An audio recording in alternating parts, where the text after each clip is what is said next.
All right, all right, all right. Peace and love, y'all.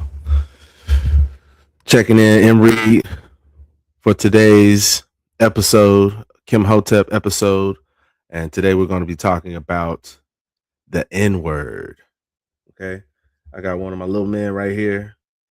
He's in the background, just hanging out. We're going to be going back and forth, talking with y'all and hanging with him. But yeah. I kind of wanted to create a video where I'm discussing this and you know, in the process of creating and editing my other videos, I kind of, realized that it was gonna take a lot of time to really get what I want said. And timing is everything. So today being Juneteenth, June 19th, 2026.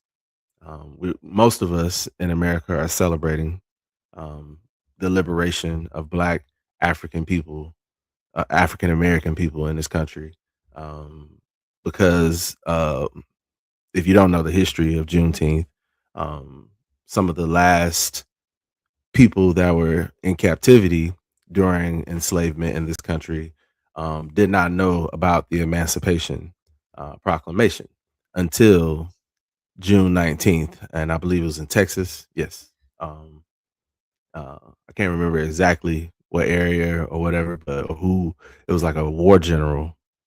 But yeah, if you're watching, can you tap in? Just make sure let me know y'all can hear me pretty good. Um, but yeah, it's a war general that came to Texas to let the people know that they had been freed, and so that's why we commemorate June 19th as Black Independence Day, so to speak. There's more to be said about that, but to celebrate Juneteenth, I wanted to kind of come on here and just do a quick little presentation about the N word and, my stance on the N word, where it comes from, and whether or not anybody should be saying it, Black people included. I know we like to say it's a term of endearment and different things like that. But I want to give it a certain level of cultural context and respect around the history of that word. So today we're going to be putting the N word on trial. Okay. So um, I want to talk today about where it truly comes from, what the N word really, really is, whether or not it should be removed from our cultural lexicon. Um, and I'm going to use a couple of different um, pieces of evidence to make my argument. Okay. And the charge is basically, is the N word offensive? Historically, that word carries a certain level of energy. Um, and the fact that even today, when certain people use it, it makes most people feel a certain type of way. Is evidence that that word still carries a lot of that similar energy. And so today we're going to be using a couple of different things as a foundation. And we're going to be talking about racism, and a certain understanding of racism that you know most people don't really accept, but I think it's pretty clear when you consider the diagnosis of what this illness has done to people. And so basically, the understanding that racism is white supremacy. There is no other type of racism that really exists, because outside of white supremacy, everything else is just prejudice, because the power structure, the power order says that, if you're white, you're all right. If you're yellow, you're mellow. If you're brown, you can stick around, but if you're black, get back.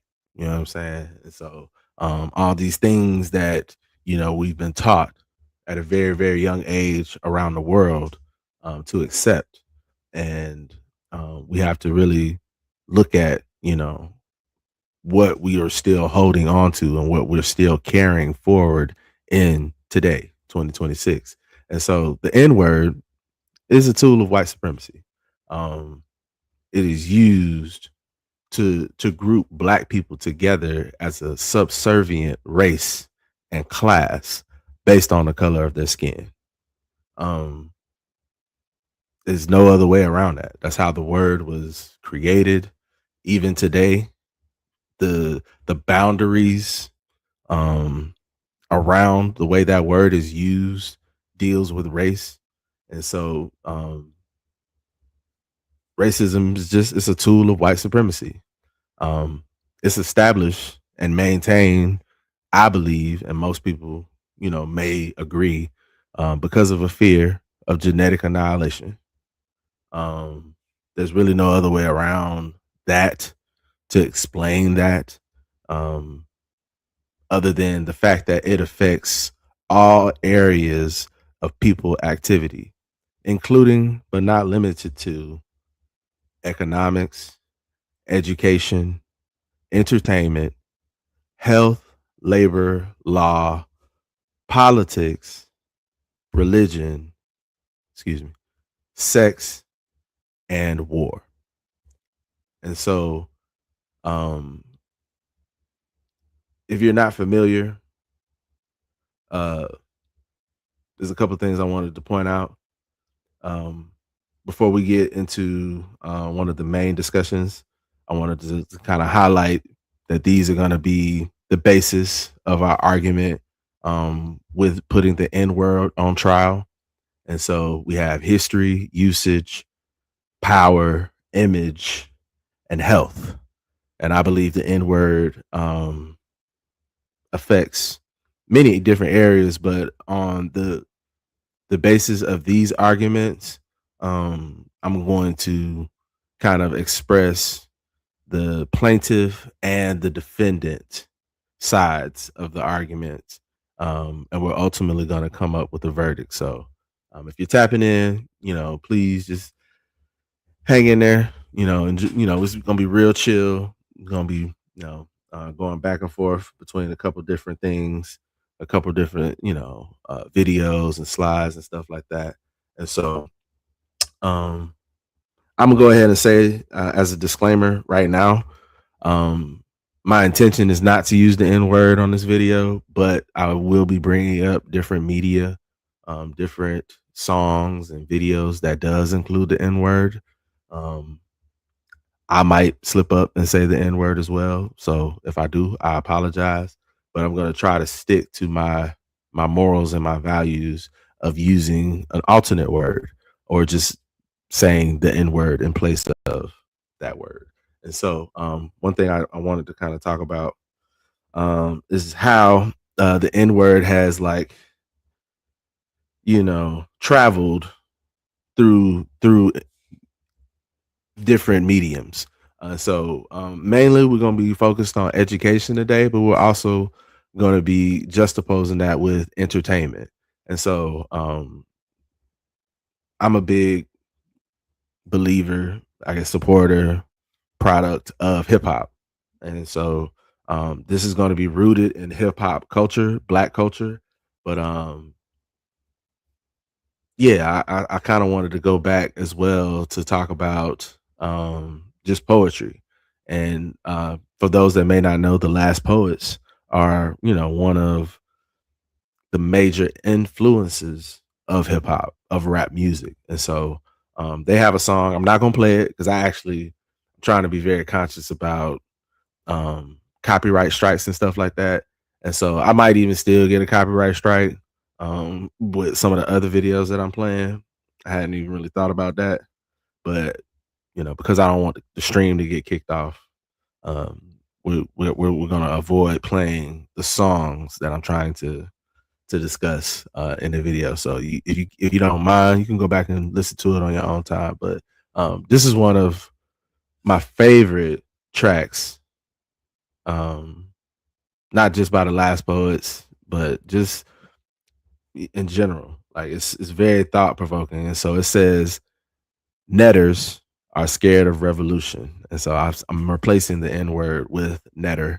Um, if you have any questions about that, feel free leave it in the chat or leave it in the comments. But I've explained that before. Don't really have a problem explaining it again. But um, netter is an ancient Kemetic word that loosely translates to divinity, and so it's the root word for nature, and that's what I choose to use to replace the N word. And so the song "Netters Are Scared of Revolution" um, is very just appropriate for everything in the discussion today, but also just how we're living in general. And so if you've never heard the song, um, it kind of goes through different areas around like the everyday lifestyle for black people, black men, black women.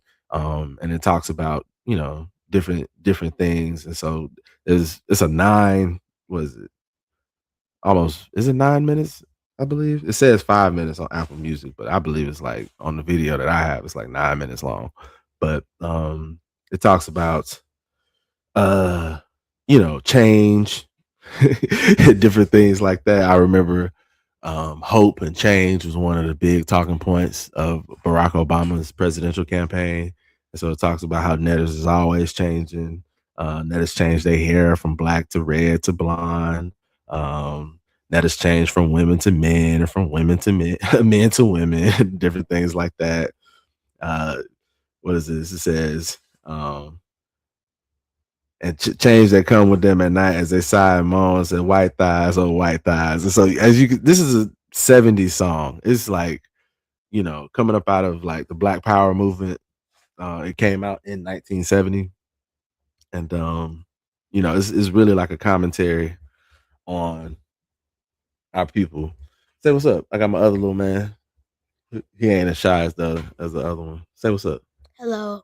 And so you want to sit down while I talk to the people? I'm in the middle of the presentation. Sure. Okay. We're gonna get a little video break in a minute. But yeah, say Netters is always going through bullshit change, but when it's time for some real change, Netters are scared of revolution.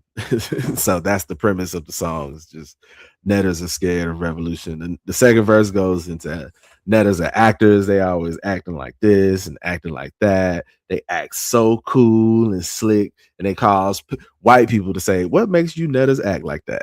So but when it's time to act out revolution, Netta say, I can't dig them actions. Shout out to my homie, man. One of my good friends from college put me onto this song. And yeah, man, I've loved it ever since. I couldn't have been, 21, 22 at the time. And he might have been a little bit older, like a couple years older than me. And he was, oh, you ain't never heard this? So ironically, because I've been doing a lot of the videos for the Poetic Justice Theory. Um, this song was included, and they actually the Last Poets, the writers and performers of the song performed this on the film Poetic Justice. Not a lot of people know that, but when they're in the African market, when Justice and Lucky are starting to kind of talk and get closer, that's who's performing in the background, and they're performing this song. And so, yeah, as it continues, what is this? What is this part? This is just talking about how we're disconnected and how we talk, talking good game, and how we try to be associated with pimping and mind games and mind control. And so at the end of this verse, when it says, Netters don't know a damn thing about the mind, or they'd be right. Netters are scared of revolution. And that just goes into how wrong we can be about things. Nobody has things perfect. I'm not saying that, but we do have to kind of look at ourselves through the lens of right and wrong. And ultimately,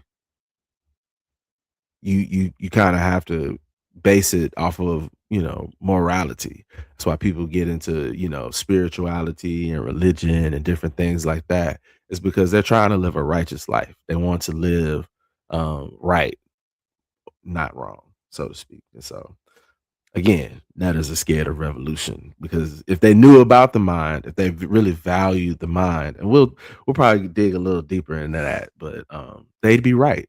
They wouldn't have to worry about being wrong. They'd live right. They do right. They treat people righteously, different things like that.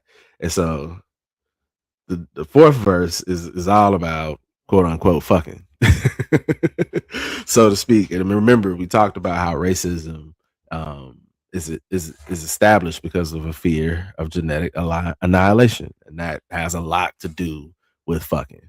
And so, sex and just the idea of sex and devaluing sex, intimacy, different things like that is all a part of racism. And so when they go into this verse, that's what they talk about. They talk about how much netters love to fuck. It's funny, but it is also very fucked up, So yeah, definitely go back and listen to this verse because this is probably the funniest verse in the whole song. Um, one of my one of my favorite lines. I'm trying to find it. Yeah. At the end, it says, "Netters would fuck if it could be fucked." That's crazy. that Netters would fuck if it could be fucked. That's how wild and extreme we would take it if we could. You know what I'm saying? Ugh, can't even get the whole line, but yeah, you see it. Yeah. But when it's time to what it say, come when it comes to fucking for revolutionary causes, netters say fuck revolution. And that's a lot of the pushback that I get, man. A lot of times when I try to get people to see things differently, they want to be like, "Oh, that's just how you see it. I can't dig that. Fuck that." It's just very pessimistic, very negative. And today we're gonna kind of try to just avoid that as best we can. We're gonna just be open minded, and if you have a comment, especially towards the end after you've seen everything, we could talk about it. But as far as like from the jump, we're not playing devil's advocate. We're going to actually play ancestral advocate today. So we're gonna be uplifting the spirit of our ancestors, of our people, and we're not playing. Then going into the next verse, it talks about how netters are players. We love to play games. We love to play sports. We love to play like we players and all these different things like that. But when it's time to go back and take our revolution, when netters tell you they're ready to be liberated, you say, "Let's take our liberation." Netters reply, "I was just playing." You know what I'm saying? And they playing with revolution and losing because netters are scared of revolution. The next verse talks about shooting, and we're gonna talk about the sister in a minute because she has a theory on racism, and it's the Cress theory of color confrontation. And one of the things she talks about is the symbolism behind weaponry and how modern weapons are made to look like black male genitalia. It's a whole thing. And so shooting a gun is in essence symbolically um, a sexual form of racism in a sense. So just like you shoot guns and you shoot craps, you shoot loads, different things like that. Um, it comes with a certain perspective that not a lot of people are considering. And so, excuse me, netters do a lot of shooting. They shoot sharp glasses at white women. They shoot guns and rifles on New Year's Eve. But where are netters when the revolution needs some shots? Netters are somewhere shooting the shit because netters are scared of revolution. When we get to the last verse, I love how he closes it out because he talks about love, and love is the ultimate force. Love conquers all, and literally the reason why I'm doing this presentation is because of how much I love my people, how much I love myself, and I want to share the knowledge, the wisdom, the information to make people better. Sometimes I get a lot of pushback when I have these conversations, and they say I think I'm better than everybody, and then shout out to my homie Lord Racer, wherever he's at. He kind of hit me to something, a couple weeks ago when he was like, well, I certainly don't think I'm worse than, you know what I'm saying? I don't want to think less of myself. And while I don't necessarily think I'm better than anybody else, I do want better for people. I want better for myself. I want better for my children. I want better for my people, my loved ones. And so I am going to challenge people to be better and to think better, to do better. And there's nothing wrong with that. You know, thinking, being accused of thinking I'm better than someone is really a manipulative, lazy way to avoid conversation, to avoid accountability. It's very easy to say you think you know everything or you think you better than everybody than to quote unquote look in the mirror and challenge yourself around what you do, around what you believe. And so that's really all I'm doing. It's all out of love, all love. And this verse is funny because it talks about at the end, especially, I'm a lover too. Yes, I'm a lover too. I love netters. I love netters. I love netters because netters are me, and I should only love that which is me. I love to see netters go through changes, love to see netters act, love to see netters make them plays and shoot the shit. But there's one thing about netters I do not love. Netters are scared of revolution. Man, so that hits it home for me. We're gonna go back to this presentation a little bit. Um, and so going into this, we're gonna talk about the basis of our argument with history. Before we get into that, I'm actually gonna flip to a presentation from Dr. Frances Cress Welsing. And so she's the sister I was mentioning earlier with the Cress theory of color confrontation.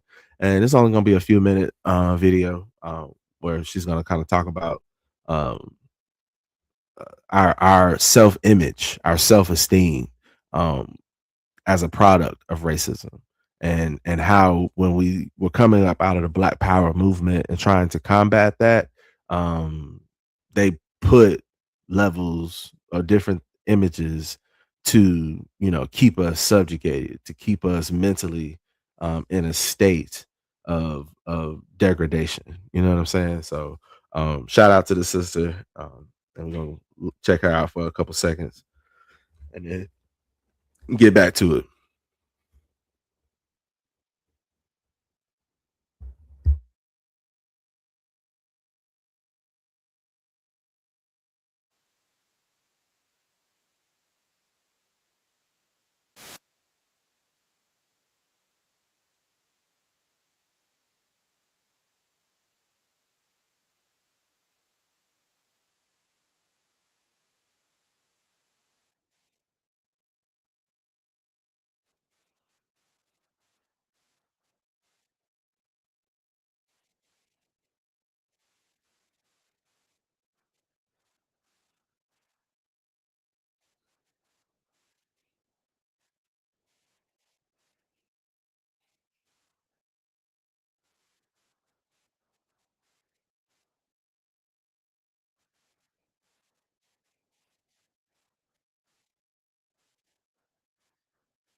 I don't know if y'all can hear it.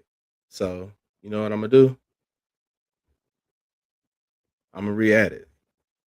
I'm sorry. I don't know if y'all can hear it. So yeah. You know what I'm gonna do?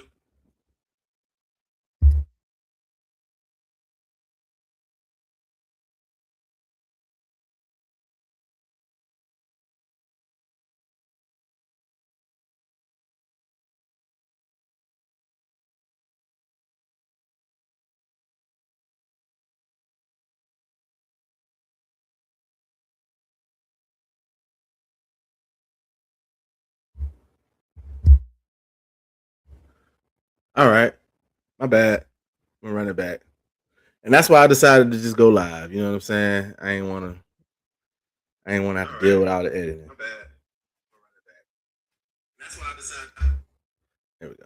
Sorry. Okay. Cool. So it should be up now. Turn it down.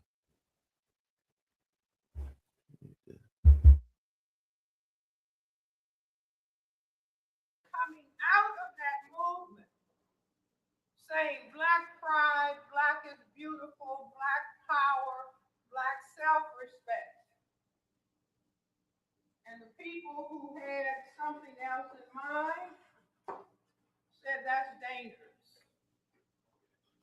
If people are talking about self-respect and dignity, then I encourage everybody to look at the films Eye on the Prize and look at those Black people, men and women and children, going up against a horrific force. But they were determined and they had their self-respect with them. But the system said, this is dangerous.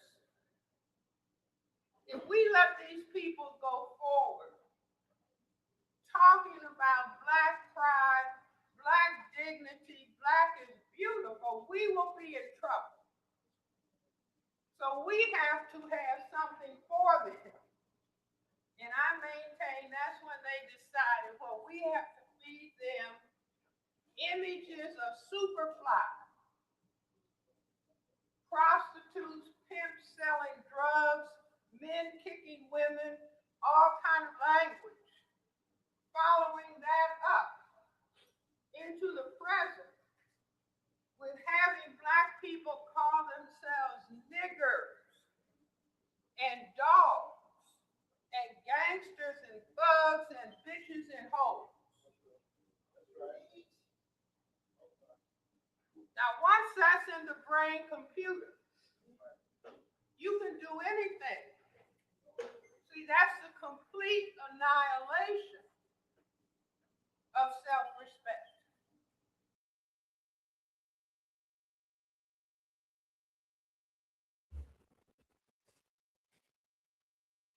The show. You know, I can't really say it much better than that. You know, if you haven't tapped in with this sister, she has a wonderful book called The ISIS Papers. And I would recommend that for anybody, you know,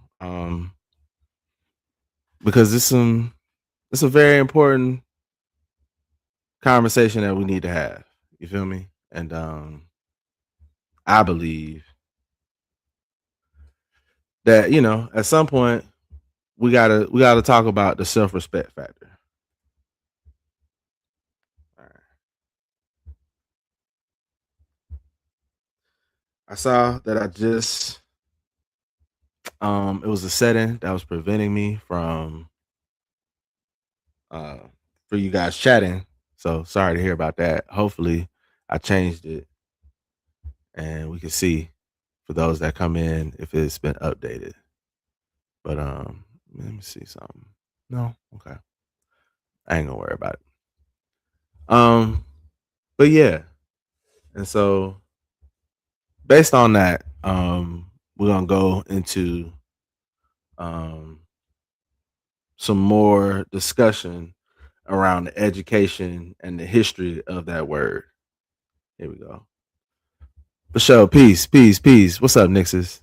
Appreciate you. All right. So from that, we already talked about the last poets and netters are scared of revolution. I wanted to, from that point, transition to a couple of my favorite artists, the mighty Goodie Mob. And for those that don't know, one of their members is CeeLo Green. Yes, he used to be a rapper from Atlanta before he became an alternative artist in all of his endeavors. But even on this song from that first album, Soul Food, it's called Fighting, and the chorus literally goes, uh, "Seems like we're fighting for our spirit and our mind." Right. And when it gets to CeeLo at the end, he cuts the beat out and he just goes a cappella. And so in the spirit of that, I'm gonna read it to you, where it says, "As individuals and as a people, we are at war. But the majority of my side got their eyes open wide, but still don't recognize what we fighting for. That's what I'm writing for, to try to shed some light. But we've been in the darkness for so long, don't know right from wrong. Y'all scared to come near it. You ignore the voice in your head when you hear it. The enemy is after your spirit, but you think it's all in your mind. You'll find a lot of the reasons we behind is because the system is designed to keep our third eyes blind, but not blind in the sense that our other two eyes can't see. You just end up investing in quality time in places you don't even need to be. We don't even know who we are, but the answer ain't far. Matter of fact, it's right up under our nose. But the system taught us to keep that book closed. See, the reason why he got to lie and deceive is so that we won't act accordingly to get the blessings we supposed to receive. Yeah, it's true. Uncle Sam wants you to be a devil too. See, he jealous because his skin is a curse. But what's worse is if I put it in a verse, y'all will listen to some bullshit first. We ain't natural born killers.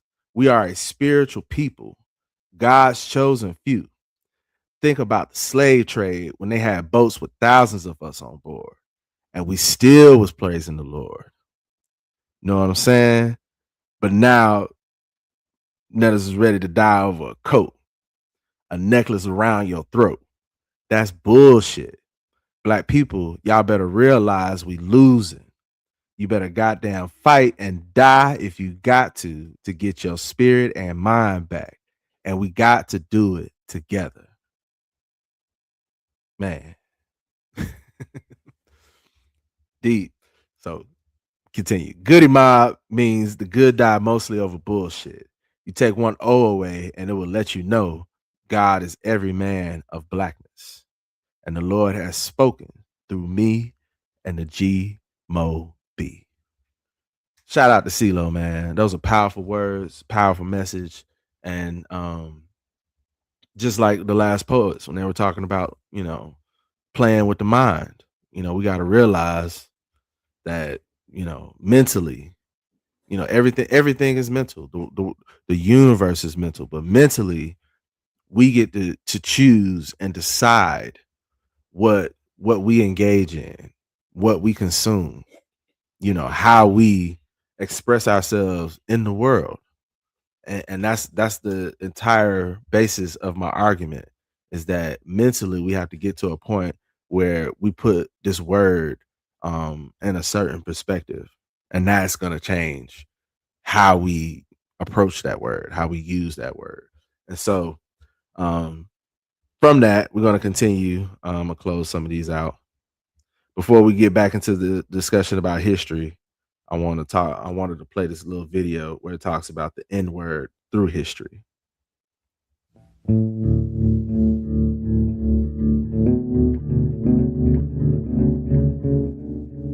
At its root, the word is Niger, the Latin word for black. But as soon as enslaved Africans were brought to these shores, the word, pronounced with various accents and emphasis, was used to depict them not just as something derogatory, but as something not quite evolved from ape to human being.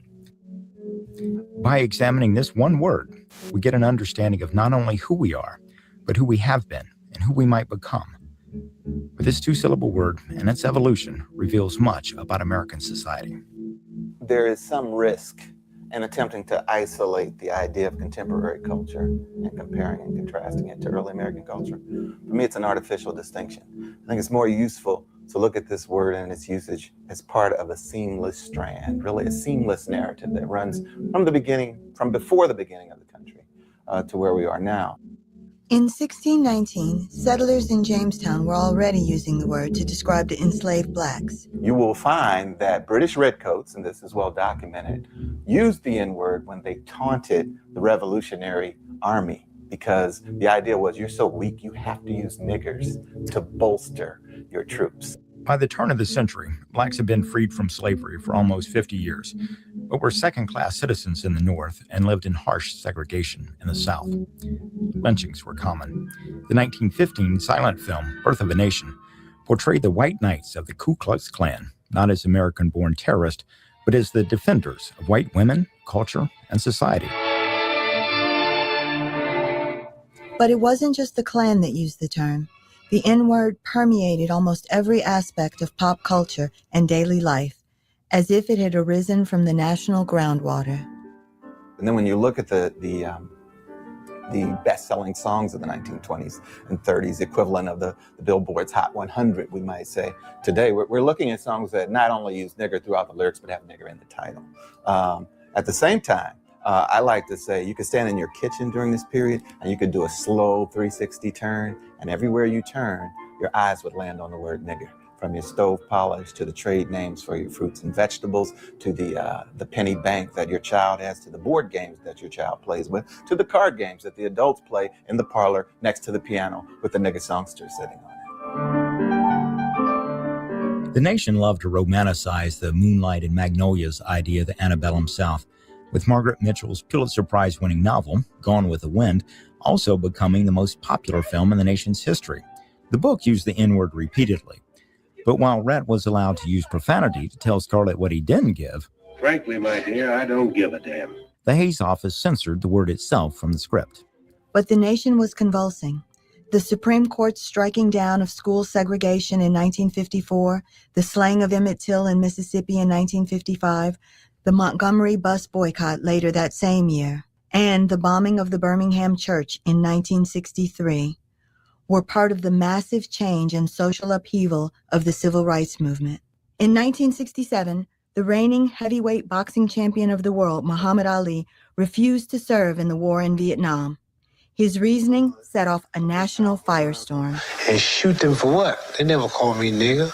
They never lynched me. They never put no dogs on me. They never robbed me of my nationality, raped and killed my mother and father.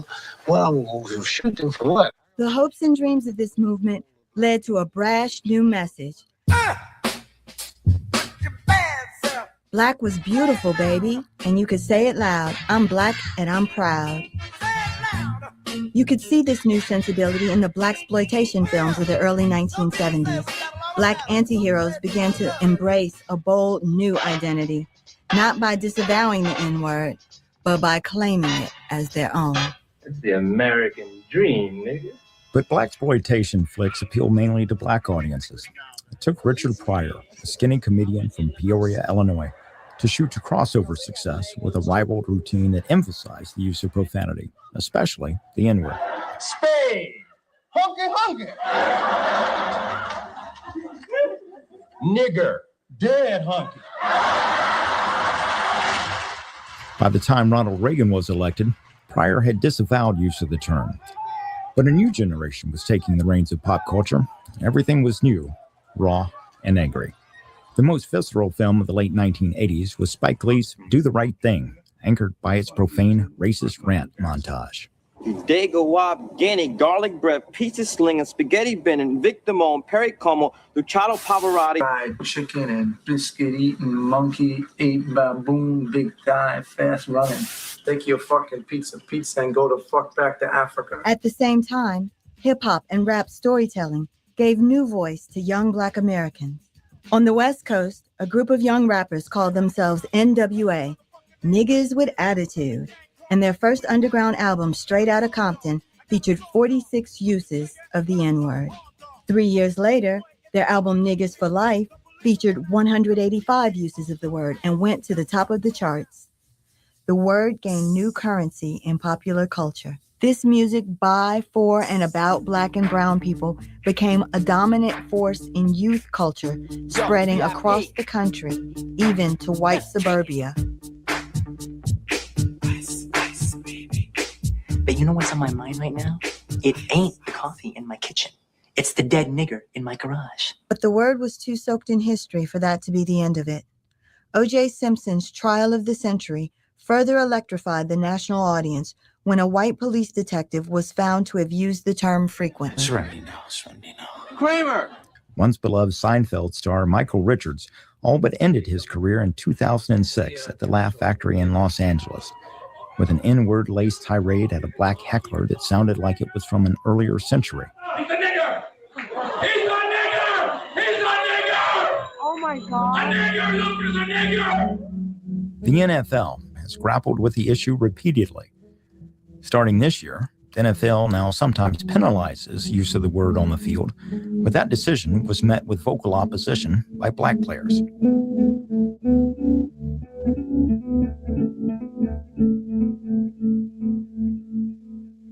And so here we are. The country still can't agree how, when, or if one of the most vicious words in the vernacular should be embraced under its myriad new meanings or consigned to the trash heap of history.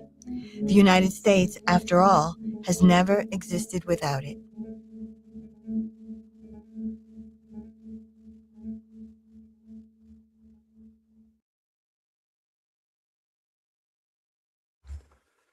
Yeah. So, very interesting stuff. That's a good look at the history of the N-word. Shout out to the Washington Post for that. I got another little baby in here running around making noise. But that that discussion from the Washington Post video and the lyrics in CeeLo's verse on fighting, to me, are mostly centered around history. And so, as the plaintiff in this trial against the N-word, I have the argument that the word has a historical basis rooted in racism, and so that's my stance on it. I know the counter argument or the defendant argument to that would be that somehow, because you are black, you can say it and it removes the offense.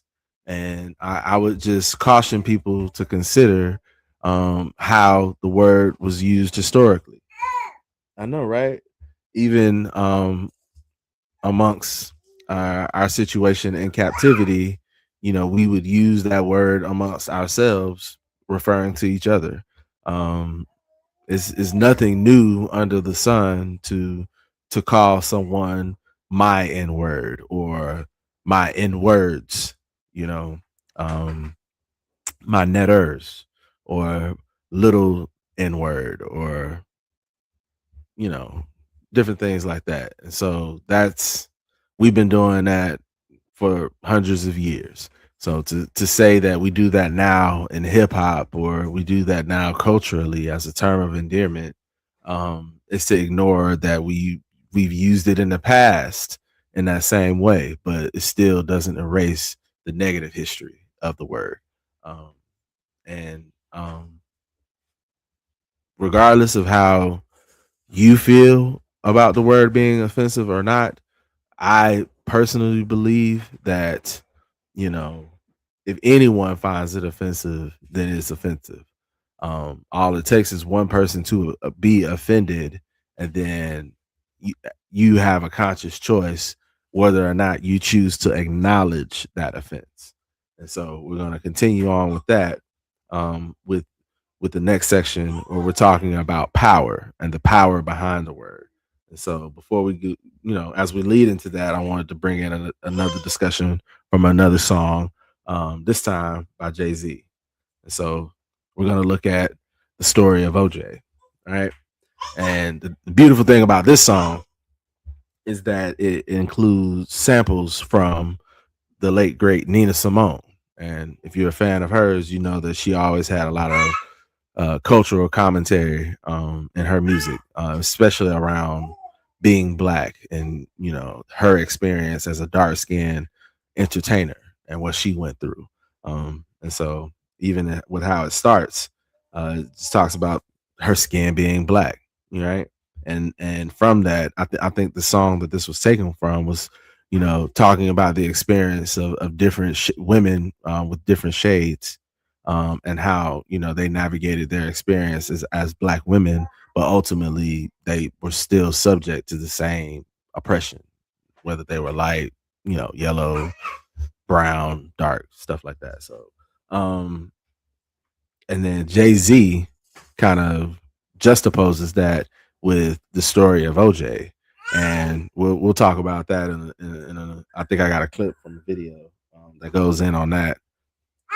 Hey mama, you like what I'm talking about? It's my daughter, baby girl. Say hey to the people. Can you say hey? Since you talking.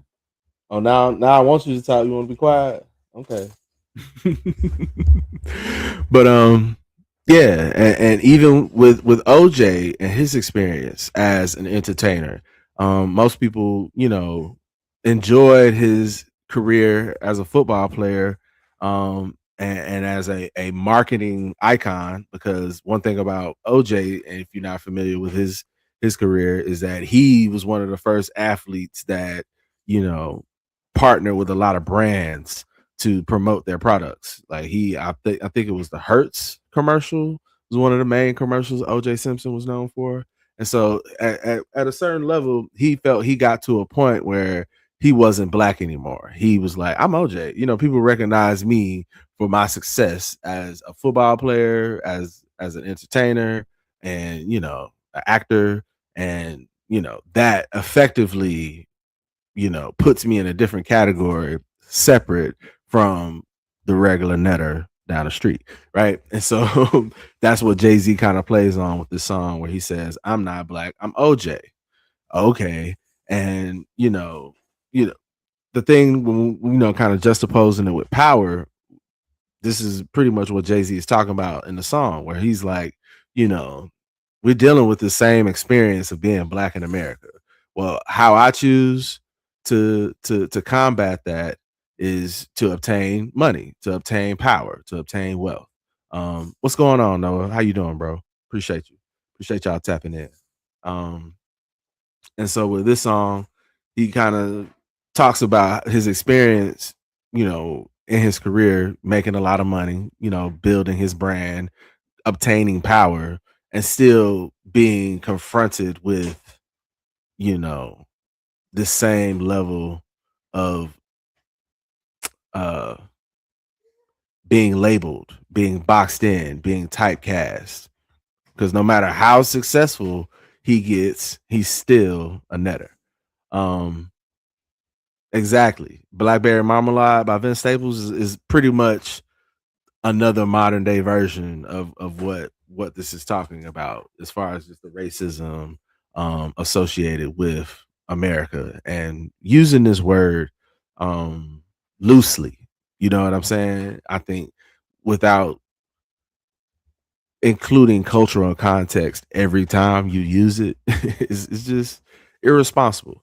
And even with all of Jay-Z's success, he talks about power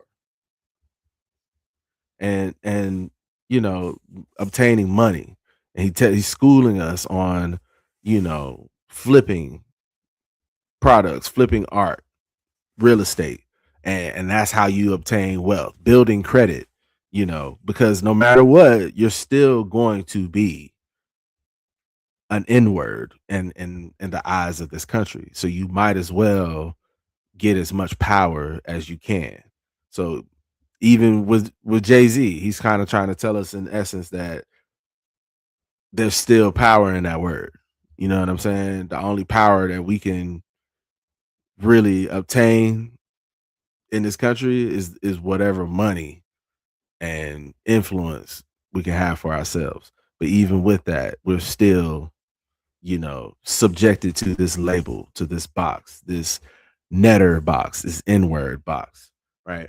And so the OJ Simpson trial, though, ironically, was flipped because of the N-word. Most people don't know that. Especially when we talk about it today, we just talk about how OJ got off. Most people don't know that he got off because of the genius of the late great Johnny Cochran. Johnny Cochran made the case more about racism than about OJ being on trial for murder. You know what I'm saying?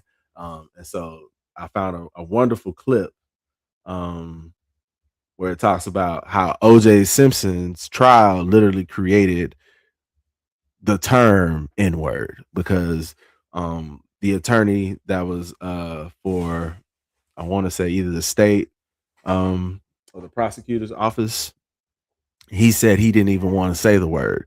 And so he said the N-word. And that's how it became a part of, you know, the media releases at the time. And then later on, the lexicon of discussion around this word where people felt free to just say N-word when describing this word. So, yeah, here we go. Another little YouTube video. My least favorite word, hands down, is the N-word, which I learned to loathe growing up in Detroit's inner city, where it occasionally raised its head like a cobra. I understand what makes it unacceptable for whites, but I confess that I still don't fully understand what makes it acceptable for blacks. Now, I got this job. How do we get non-black people to stop saying nigger and to start using the N-word? 97211. We, the jury, in the above entitled action, find the defendant Orenthal James Simpson not guilty of the crime of murder. And a Jefferson County high school teacher has now received the longest suspension on record for calling a student the N-word. Paula Dean, good morning. It's nice to see you. It's nice to be here. And right now, as we sit here, it seems to me an informal jury of your peers and your fans and your critics and your business associates are weighing the question, is Paula Dean a racist? So I'll ask it to you bluntly. Are you a racist? No. Yes, even in America. Like when 5 children in an upper-class suburb in this country write the hated word nigger and code word in their school albums. Well, the other thing I wanted to ask you about, because I kept thinking to myself as I read the language in the book, if I use some of the terms in your circle, you'd have been a difficult life. The word I'm thinking of is the word nigga. Yeah. That you kept using among yourselves, among your other friends. No other word in the American vocabulary has sparked more passion, debate, vitriol, and censorship than the word nigger. It's likely that just hearing the word made you cringe a little. But one thing's for certain, non-black people would still be casually saying the word nigger if it wasn't for OJ Simpson. I'm fascinated by the way little moments can have an outsized impact on the world. The way little decisions can snowball into unstoppable avalanches of consequence. There are few greater examples of this idea in American pop culture history than the OJ Simpson trial. Almost 30 years later, we are still obsessed with the smallest details and side characters in this story. I mean, there are literally dozens of highly produced documentaries and movies about OJ's eventual acquittal. Folks are still scratching their heads in bewilderment, asking what went wrong. Where do we fail? How did he get away with it? I'm not particularly interested in rehashing whether or not OJ did it, mainly because I think the obsession with OJ's trial was always about more than the crime he was accused of committing. More on that in a bit. OJ has managed to stay relevant to this very day. He has nearly 1 million Twitter followers, and videos of him doing random things ride the algorithmic wave every few months. Hey, Twitter world, this is yours truly. Now, coming soon to Twitter, you'll get to read all my thoughts and opinions on just about everything. Now, there's a lot of fake OJ accounts out there, so this one, at the real OJ 32, is the only official one. So this should be a lot of fun. I got a little getting even to do. So God bless. Take care. OJ is the gift that keeps on giving, and boy has he given us a lot. We wouldn't have the Kardashians without OJ. Jay-Z's 444 album wouldn't be complete without OJ. OJ like, I'm not black, I'm OJ. Okay. And most importantly, non-black people would still be casually saying without OJ. Technically, we should thank this guy. That's Chris Darden, the black man tasked with prosecuting OJ for the 1994 murder of Nicole Simpson and Ronald Goldman. Chris Darden may be the most unlucky man in the history of American jurisprudence. The attorney for the man accused of killing rapper Nipsey Hussle is withdrawing from the case. Chris Darden, the former LA County prosecutor who was on the OJ Simpson murder trial, he noted that he and his children have received threats since he took on the case. Yeah, that's rough. But he should also be recognized as an unsung hero in meaningfully changing racial discourse forever. It's no secret that the OJ trial, known as the trial of the century, stopped being about OJ at some point in the legal proceedings. Whether intentionally or by chance, OJ's trial became a proxy for the never-ending, eternal debate on race in America. 63% of whites feel that OJ Simpson can get a fair trial, while 61% of blacks say he cannot. Has race now taken center stage as we continue dissecting this courtroom drama? And through the course of the trial, it became explicitly about the word nigger. There's a specific moment when this happened. It was when OJ's legal team discovered that the lead detective in the case, Mark Furman, routinely used the word nigger to describe black people. And you say on your oath that you have not addressed any black person as a nigger or spoken about black people as niggers in the past 10 years, Detective Furman. That's what I'm saying, sir. And that there were recordings of him doing so while bragging about brutalizing black people. You're trying to find a bruise on a nigger? As you can imagine, doubt was immediately cast on whether or not the crime scene evidence that he discovered could be trusted. Questions swirled about whether or not he planted the now infamous glove to frame a successful black man. People wondered if the LAPD, notoriously cruel toward the black community, could even be trusted to carry out a fair assessment of the accused multi-hyphenate entertainer. OJ's defense made such a big deal out of this blockbuster revelation that the entire case became about these tapes, and by extension, the word nigger. As you can imagine, the prosecution hated this angle. But I'm so offended by those remarks, I would rather not stand at the same podium at which he stood a few moments ago. The issue here is whether this defendant killed Nicole Brown or Ron Goldman or not. The issue here isn't my ethics. The issue here isn't racism. The issue here isn't Detective Furman. This case is a circus, and they've made it a circus. The defense, led by Johnny Cochran, was seizing control of the narrative by centering one of the bloodiest words in American history. The prosecution was going to have to convince a majority black jury to trust the integrity of their star witness, Mark Furman, after hearing him commit the cardinal sin of racism and break the nigger rule of 1968. If you've never heard of that rule, that's okay. I made it up. Okay, I didn't make it up. I just made up the name, but it's real. The rule is simple. After the year 1968, the word nigger is to be avoided, only permissible when quoting someone else. This rule is pretty intuitive, but Republican political strategist Lee Atwater gives it some helpful context in what are known as the Southern Strategy tapes. Yes, I know, another set of tapes, but bear with me. This political strategy was designed to help Republicans capitalize on the racial hostility of Southern white people after the Civil Rights Movement. Here, I'll let Lee Atwater explain it himself. You start out in 1954 by saying nigger, nigger, nigger. By 1968, you can't say nigger. That hurts your backfire. So you say stuff like force busing, states' rights, and all that stuff. And you're getting so abstract now, you're talking about cutting taxes, and all of these things you're talking about are totally economic things, and the byproduct of them is blacks get hurt worse than whites.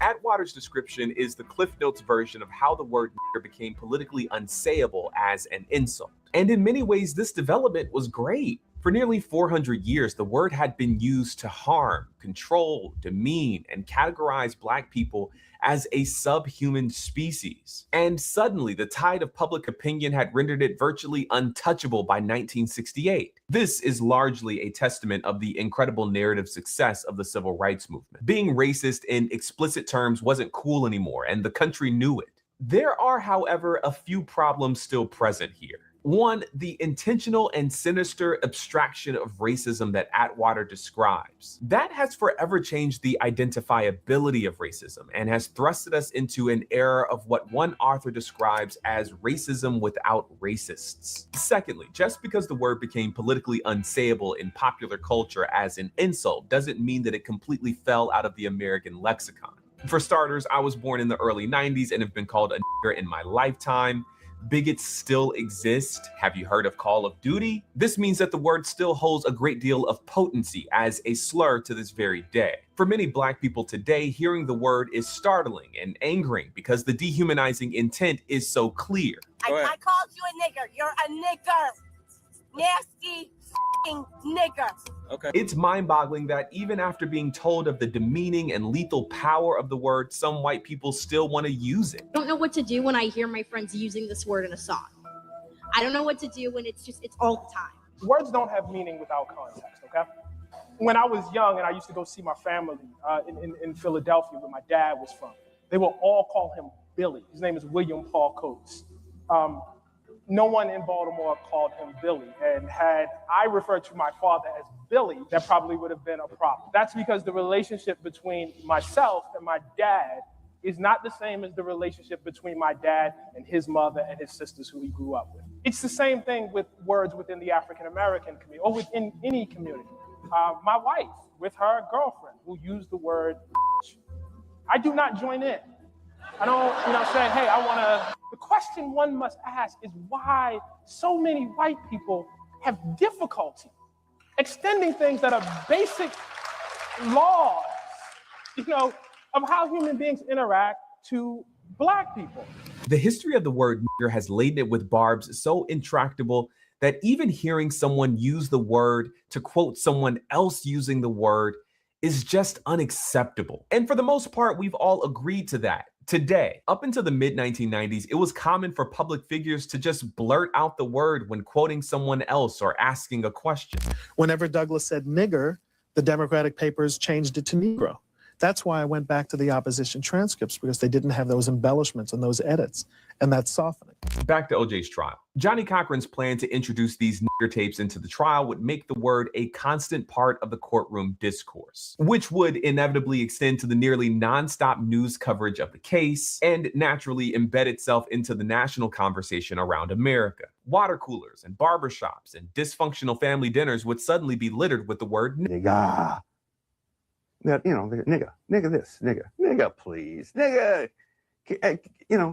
can you lend a nigga a pencil? I'd like to imagine that Chris Darden couldn't abide such a possibility. He later stated how much he hated the word and wouldn't allow it to be said in his own home.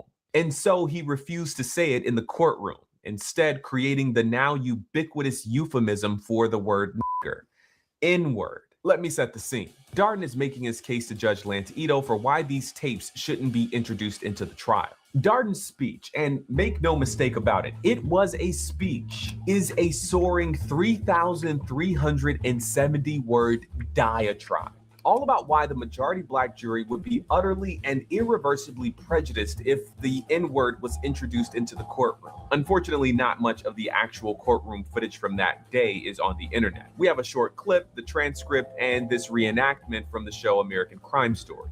The N-word is a dirty, filthy word, Your Honor. It is so prejudicial and inflammatory that the use of it in any situation will evoke an emotional response from any African American. We're talking about a word that blinds people. When you mention that word to this jury, it will blind them to the truth. Understandably, Johnny Cochran took exception to this description of Black America. First and foremost, Your Honor, I would like to apologize to African Americans across this country. It is preposterous to say that African Americans collectively are so emotionally unstable that they cannot hear offensive words without losing their moral sense of right and wrong. They live with offensive words, offensive looks, offensive treatment every day.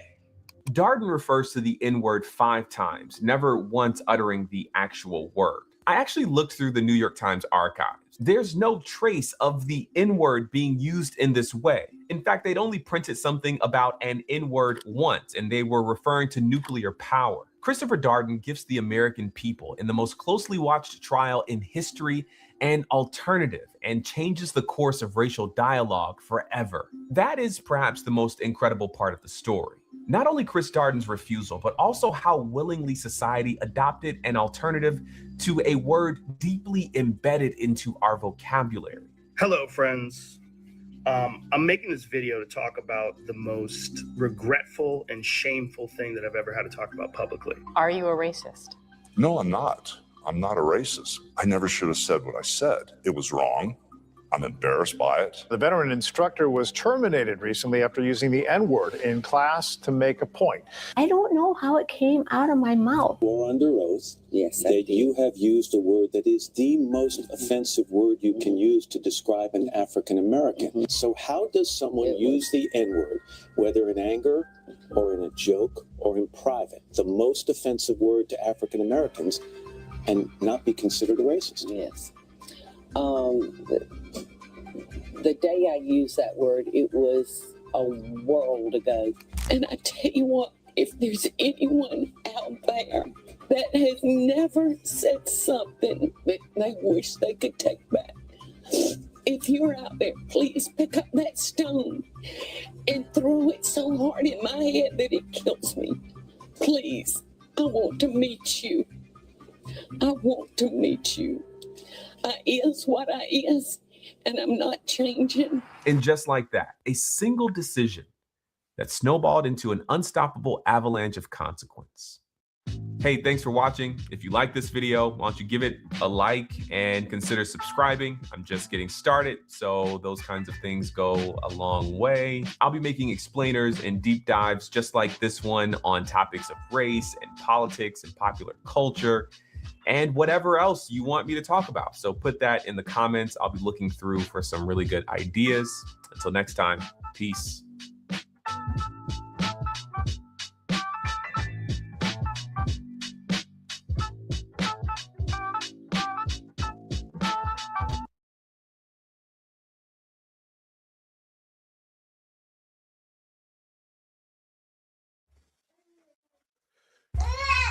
Man, it was great little video about the history of the term N-word and how it was pretty much introduced into the culture through the OJ Simpson trial. I actually skipped it a little too far ahead. I need to go back to the usage, and then we're gonna continue. I'm gonna talk about the power from before.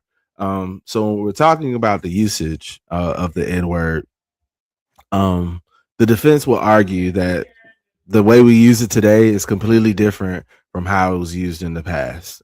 We can take off the ER and add the A and different things like that to kind of change the way it's been used.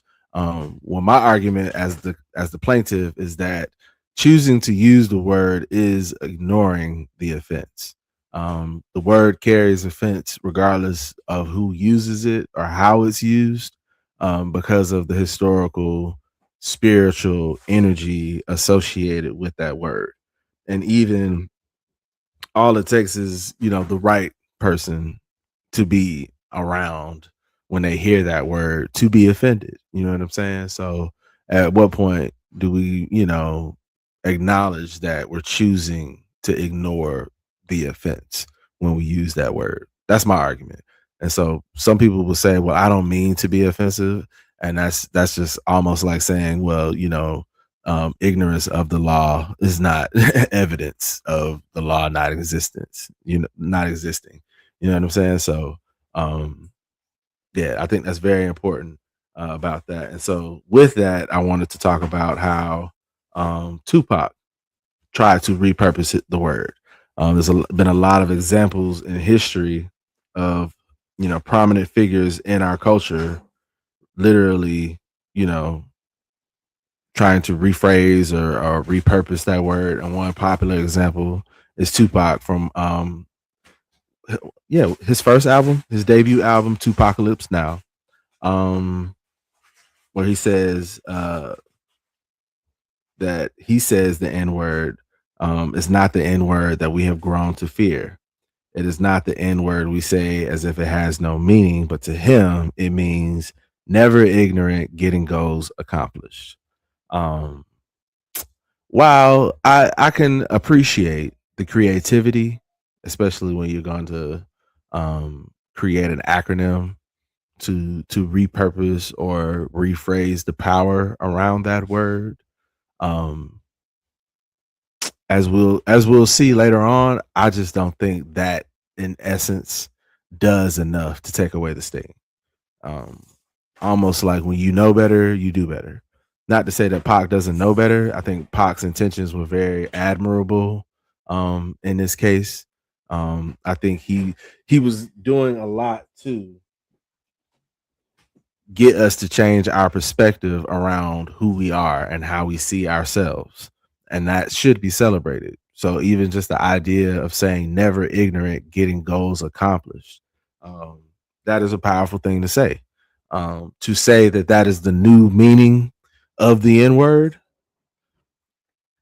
I can't agree with that, because the N-word just carries with it a lot of weight. And we can't erase it and rewrite something and remove that history. And that's what I'm here to talk about. And so here's another clip about the N-word and how it became the atomic bomb of racial slurs.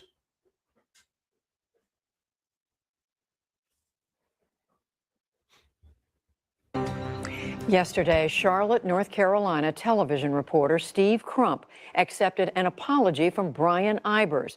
The two men were involved in a confrontation last week during which Ibers used the N-word, and Crump recorded it. Crump was on assignment in Charleston, South Carolina, reporting on hurricane recovery when he walked past Ibers. And a warning, the next two videos include use of the N-word. What did you call me? What did you just call me? I called you sir. No, you did not call me sir. You called me the N-word, right? I did. I believe I did call you that. You're a f***ing idiot. You're ignorant. So you really are an ignorant man. Well, the N-word is one of the most contentious in the English language. Special correspondent Charlene Hunter-Gault explores its origins and use with Harvard Law School professor Randall Kennedy. It's part of our year-long Race Matters Solution series. Professor Kennedy, thank you for joining us. Thank you. I don't have to tell you, we're dealing with a very contentious word, but it wasn't always that way. So take us back when it was more benign. It's like many words. It has a mysterious, it sort of rises from the midst. So for instance, in 1619, when there are reports about the first blacks brought to British North America, they are referred to as Nigguhs. Well, it doesn't seem that that was meant in a derogatory way. It seems merely descriptive. When did it become the kind of word that is so controversial today? Go back and take a look at what some black writers were saying in the 1820s, the 1830s. They make mention of how white people would tell their children, if you don't behave, we're going to put you in the nigger seat. If you don't behave, we're going to make you sit with the niggers. That's why we know that by then the word had become a slur. So why are people like, very successful popular comedian like Larry Wilmore, who addressed the president with the word at the White House Correspondents' Dinner? So, Mr. President, I'm going to keep it 100. Yo, Barry, you did it, my nigga. But also a lot of the rappers and people, what don't they know? I mean, they're using it almost as a term of endearment. The infamy of nigger it's a word that has been used to terrorize people, to put people down. But it has also been used in other ways. It's also been used as a way of putting a mirror up to racism. So Dick Gregory titled his first memoir, Nigger, an autobiography. Richard Pryor had a number of albums. That Nigger's Crazy, Bicentennial Nigger. Is he using nigger to put black people down? No, he's using it ironically. He's sometimes using it playfully. He's using it often as a mirror to shame racism. And I don't want them hip white people coming up to me, calling me no nigger or telling me nigger jokes. I don't like it. Then you've got people who have the idea of taking nigger back. So you have some people who say, well, nigger has been used to put us down. What we're going to do is grab this word and we're going to use it for our own purposes. But do they know the history of it? Well, one of the reasons I wrote a book about this was because I got the sense that there were, especially young people, who were using the word who did not have an understanding of the history behind the word. So I spent 40 pages just giving instance after instance after instance of the way in which this word has been used to hurt Black people. Mm-hmm. Hasn't it also been used against other ethnic groups, Chinese, Mormons, Jews? You know, it's the atomic bomb of racial slurs. It is the racial slur that has been used in other contexts. So for instance, Palestinians, the niggers of the Middle East, the Irish, the niggers of Europe. This is a term that has been generalized around the world. If you want to put somebody down, analogize them to the nigger. Given the power of this particular word that we're discussing, the power of it to wound, what is the solution to that? I don't think there is a solution other than education. People ought to know that even if you were using the word without malevolence, even if you are attempting to use the word in an ironic way or as in a term of endearment, there's always the problem of mistake. So I've gotten hundreds of emails over the years from white kids who say the following. I'm riding around with my Black friends and we're listening to rap. Is it okay if I say nigger because we're shouting the lyrics of these rap songs? And I say to people often, it may very well be that you're with your friend. It may very well be that you have no bad intentions. But if you're out in public, and especially if you're white and you use this word, there's the problem of the person who's right next to you who doesn't know you at all, who doesn't know what your intentions are, who doesn't know about your friendship with your Black buddy over here. But as soon as the word nigger comes out of your mouth, this person slaps you, or worse. Simple prudence would dictate that you use this term very carefully, if ever. Some of these younger people using it are not using the full word. They're abbreviating it. There's some people who make a big distinction between nigga, which they say is okay, and nigger. Now, in my view, it's important to know about that distinction because some people put a lot of weight on it. I don't. So how should people who find it so offensive and who understand the hurt associated with it respond? What people should do is explain to their friends, to their neighbors, how they feel when they confront the word nigger and why they feel the way they feel. So a number of years ago, I was in a bookstore talking about my book, Nigger. And a man said to me, "Professor, I've heard all that you've had to say and all of your analysis about why it is that sometimes nigger should be tolerated. I've heard it, but I'm gonna tell you something. When I hear the word nigger, I remember when that word was used by people who would not allow me to vote and who put me at the back of the bus. And when I hear that word, that's what I think about." That was very powerful. Absolutely. That was very powerful. And what I said to him was, "Sir, I understand. I understand why you do not want to hear this word."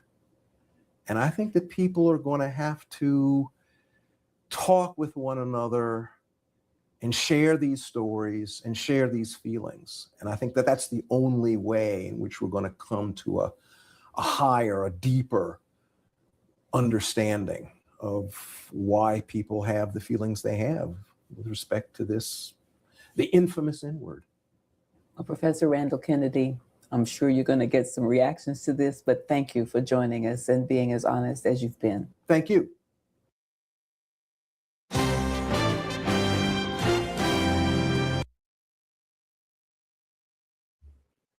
So yeah,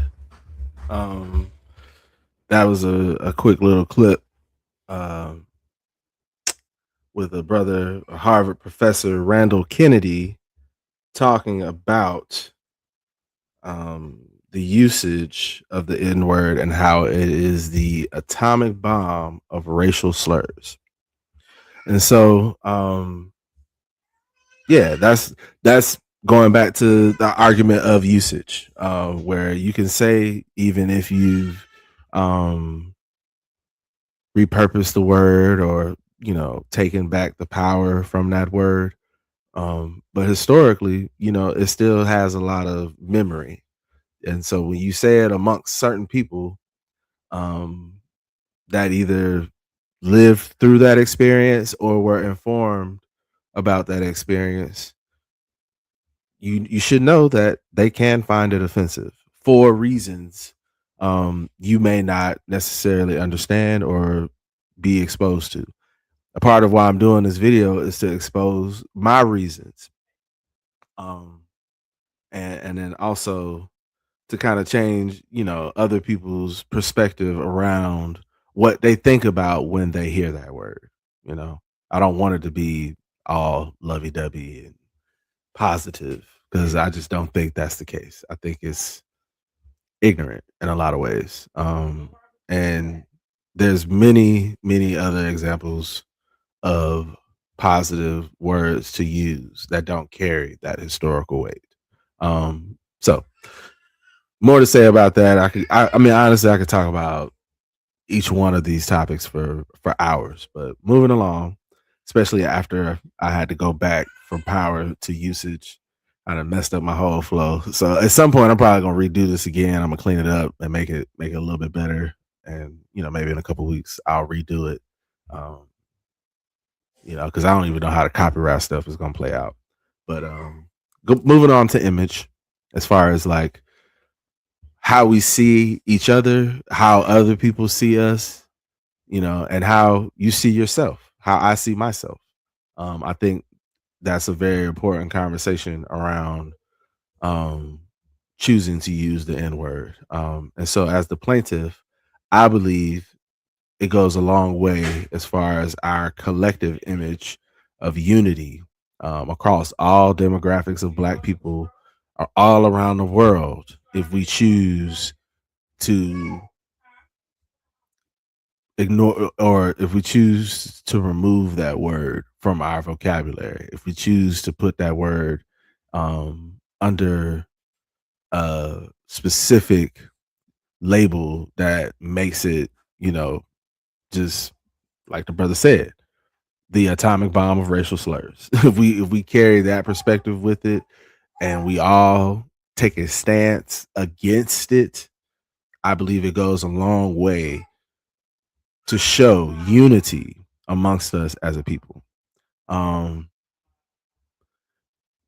alternative to that, and you'll see this later on, is that some people think it makes us look and sound so cool.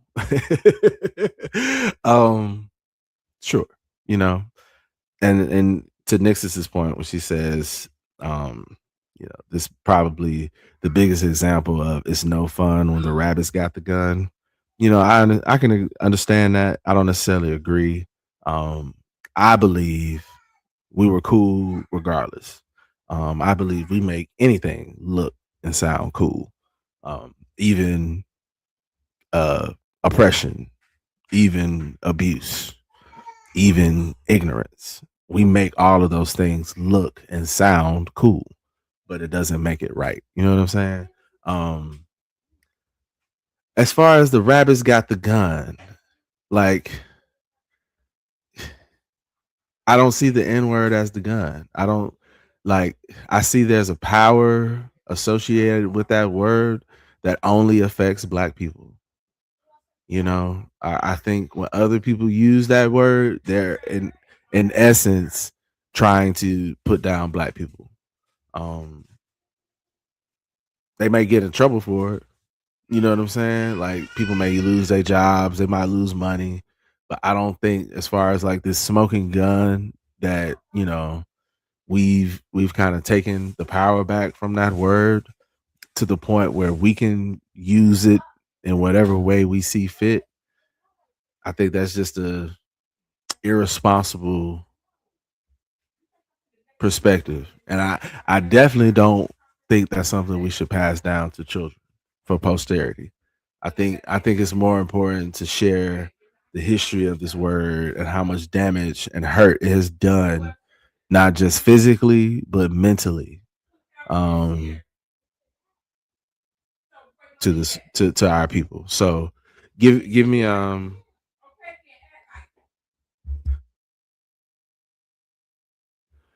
give me one second. Where we at with it?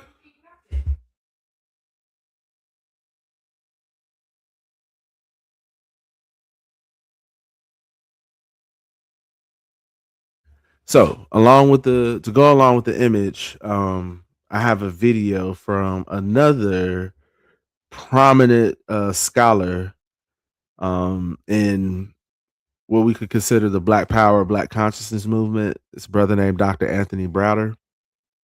He's written a couple of books, notably the Browder Files, which I'd recommend. My son is reading that right now.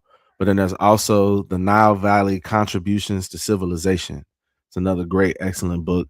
I let somebody borrow it a few years ago, and I'm really, really mad that I haven't gotten it back. I don't even know. I can't remember who I let borrow it. But if you're reading this and you know you have my book, please, or excuse me, instead of reading. If you're listening to this and you know you have my book, give it back. I really miss my book. But yeah, without further ado, here's Dr. Browder, and he's going to be talking about is why black always means evil. And then after that, I do want to kind of go into a discussion around alternative people of color, mixed race, and non-black people of color using the N-word. And so, and then also, what was I doing? Yeah, blackface. We're gonna talk about blackface and Jim Crow. So give me a minute. I'm about to put this video on. I'll be back in just a second. Hold on. Waiting on it to load. Load. Oh no. Wrong place. Hang tight. All right. Here we go. Let's try it now.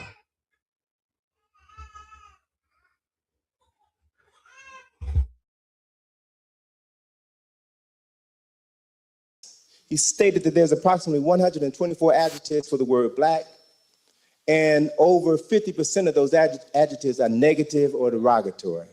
When you think of the terms that we use on a regular basis, when you talk about the fact that somebody was blackmailed, somebody was blackballed, somebody was blacklisted, you talk about the significance of Black Friday or Black Tuesday, you talk about a black cat. Everything that is black is negative, is derogatory, is evil. White, on the other hand, represents virtue. A little bitty lie is called what? A white lie, right? Black cake is called what? White cake is called what? All right? Something as simple as food reinforces negative stereotypes, or reinforces lies if you buy into the perceptions. So then it becomes critically important that we change our perceptions, particularly since we are people of a darker hue who have sometimes called ourselves black. We have to realize how blackness has been portrayed. I'm getting ready to go back to that. Sorry. We have to realize how blackness has been used in the media, right? Black is evil, black is undesirable.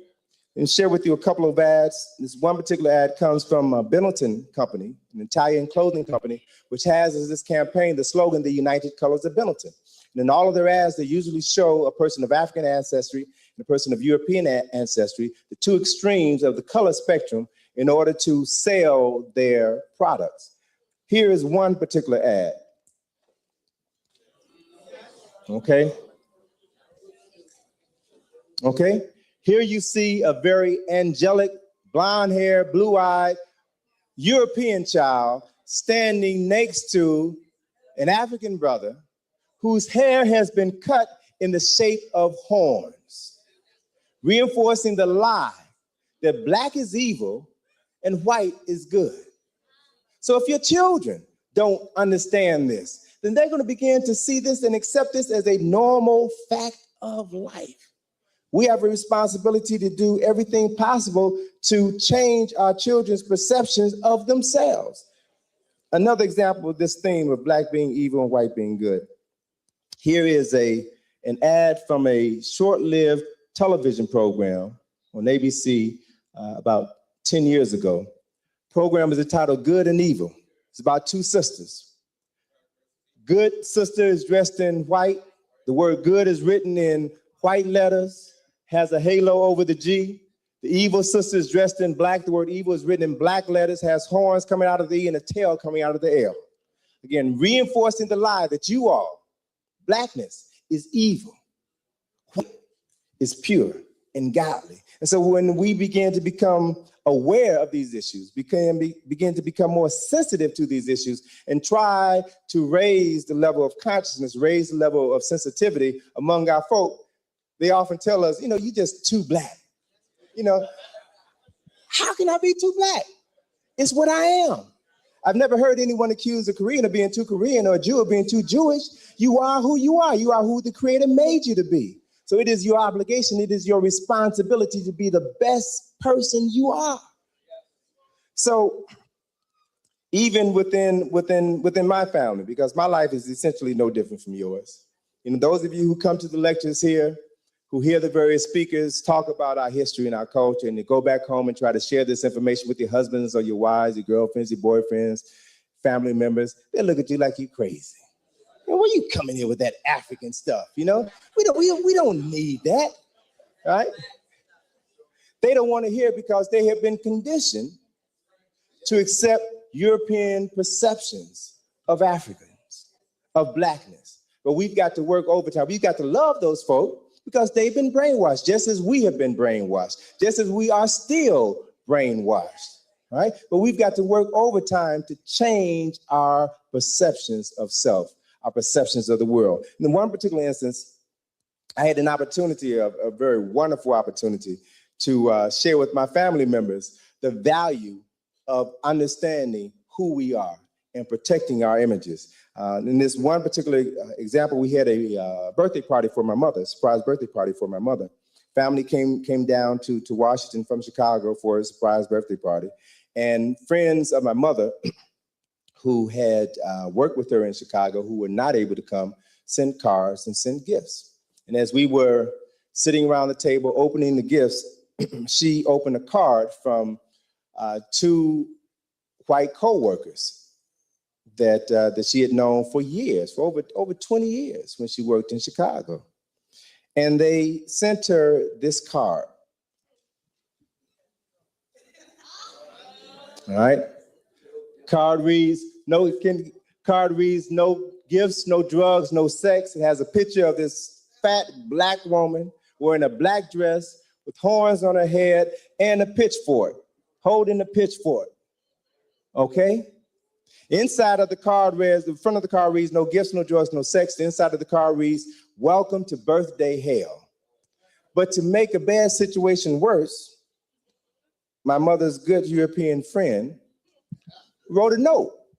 And the note said, Annie, this is such a terrible card for such a great occasion, but the devil made us do it. Huh? So my question to her is, now these are your good friends. These are people who like you, all right?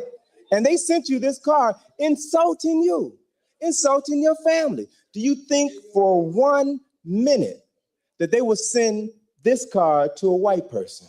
No, because of their perceptions of us. It's all right to denigrate us, and we're supposed to laugh. It's funny. And see, that's part of the problem. We laugh too much at stuff that ain't funny. We need to begin to understand the power and the value of determining what our values are and holding everyone accountable for maintaining those values, whether they want to or not, all right? So, as we begin to become aware of ourselves, of our history and our culture, we begin to understand the power of information. The ability of information to transform consciousness, which leads us to the fourth step. The fourth step is information is power, but power is nothing without control. As a result of seeking out information, coming to lectures, reading books, we're able to begin to expand our perceptions of selves and our perceptions of the world. But one very critically important component that we have to begin to look at is that everything that we've been exposed to comes out of books, comes out of tapes and lectures. We have to begin to question the sources of that information. See, because if the information that we're accessing, if the information that we're using to liberate ourselves is flawed, then it means that our attempt to liberate ourselves is also going to be flawed.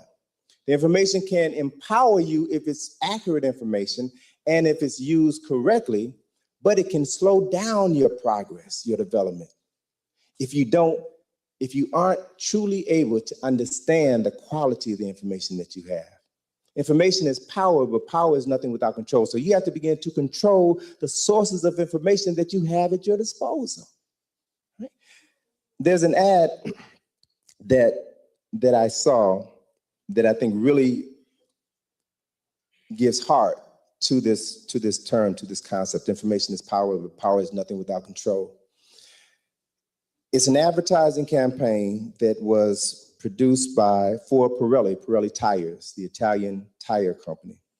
And they have opted to use Carl Lewis as the spokesperson for their product. And so they have a series of ads where Carl Lewis in the ads, and here's just one example. Carl Lewis in the ads is the personification of the tire. He's even wearing a jogging outfit that has on it a tread design. So he is the tire, he is the Pirelli tire. And they show him performing impossible feats, which suggests that these tires will allow your car to do similar things. And again, the tagline is power is nothing without control. The power of your vehicle means nothing if you can't control it, if you don't have the right tires when the rubber meets the road, all right? And in this particular instance, Carl Lewis is shown running on water.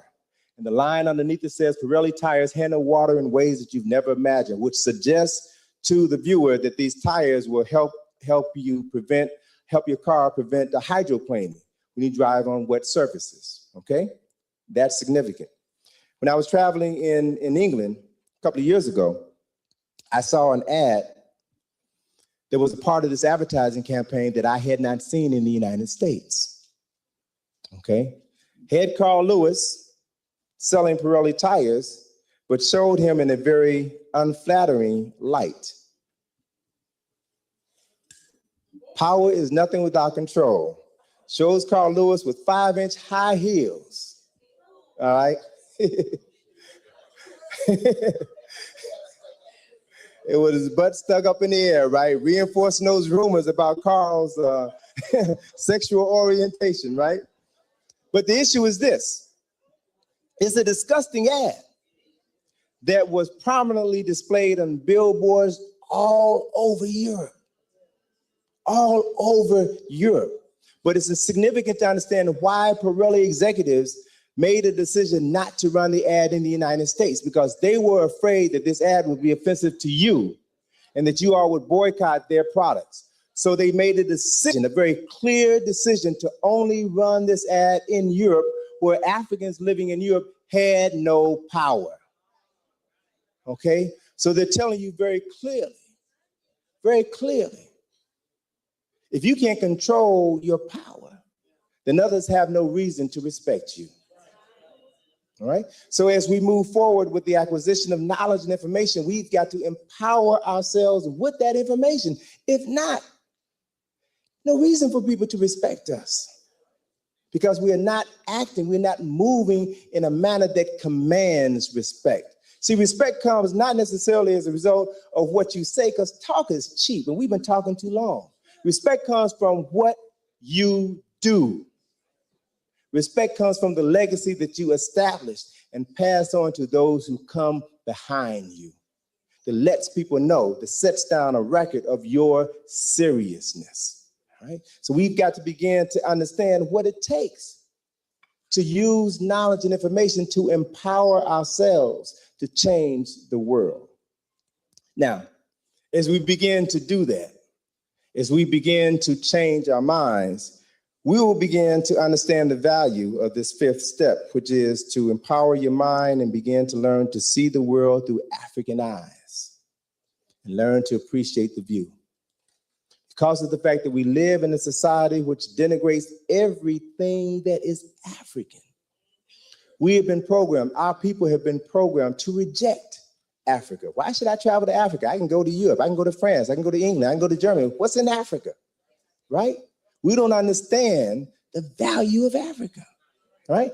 And so as a result, even the things that have come from Africa, the perceptions of the things that have come from Africa have been changed by non-Africans in such a way to drive us away from it, even on a psychological level. So let me ask a question of you. Let me just do a little survey in the house to find out the extent to which all of us have been affected by conditions of racism and white supremacy. Can you make out that image? You know what that is? What is it? Wait a minute. I'm hearing different things. Some people say it's a Sphinx, right?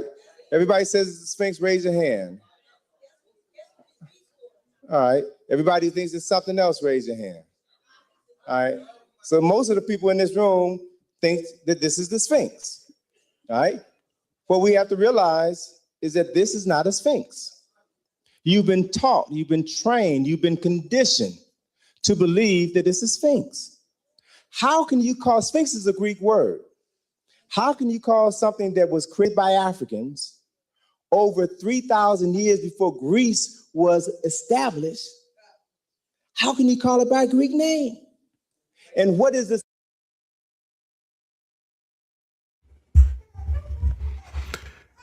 That's deep. That's deep. There was a lot that he said there, but the way he closed with saying, how could you call something African by a Greek name?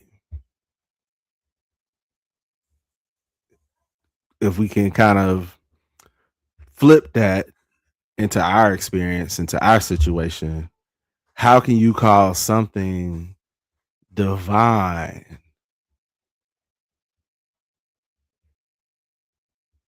based on, how can you call something that is divine just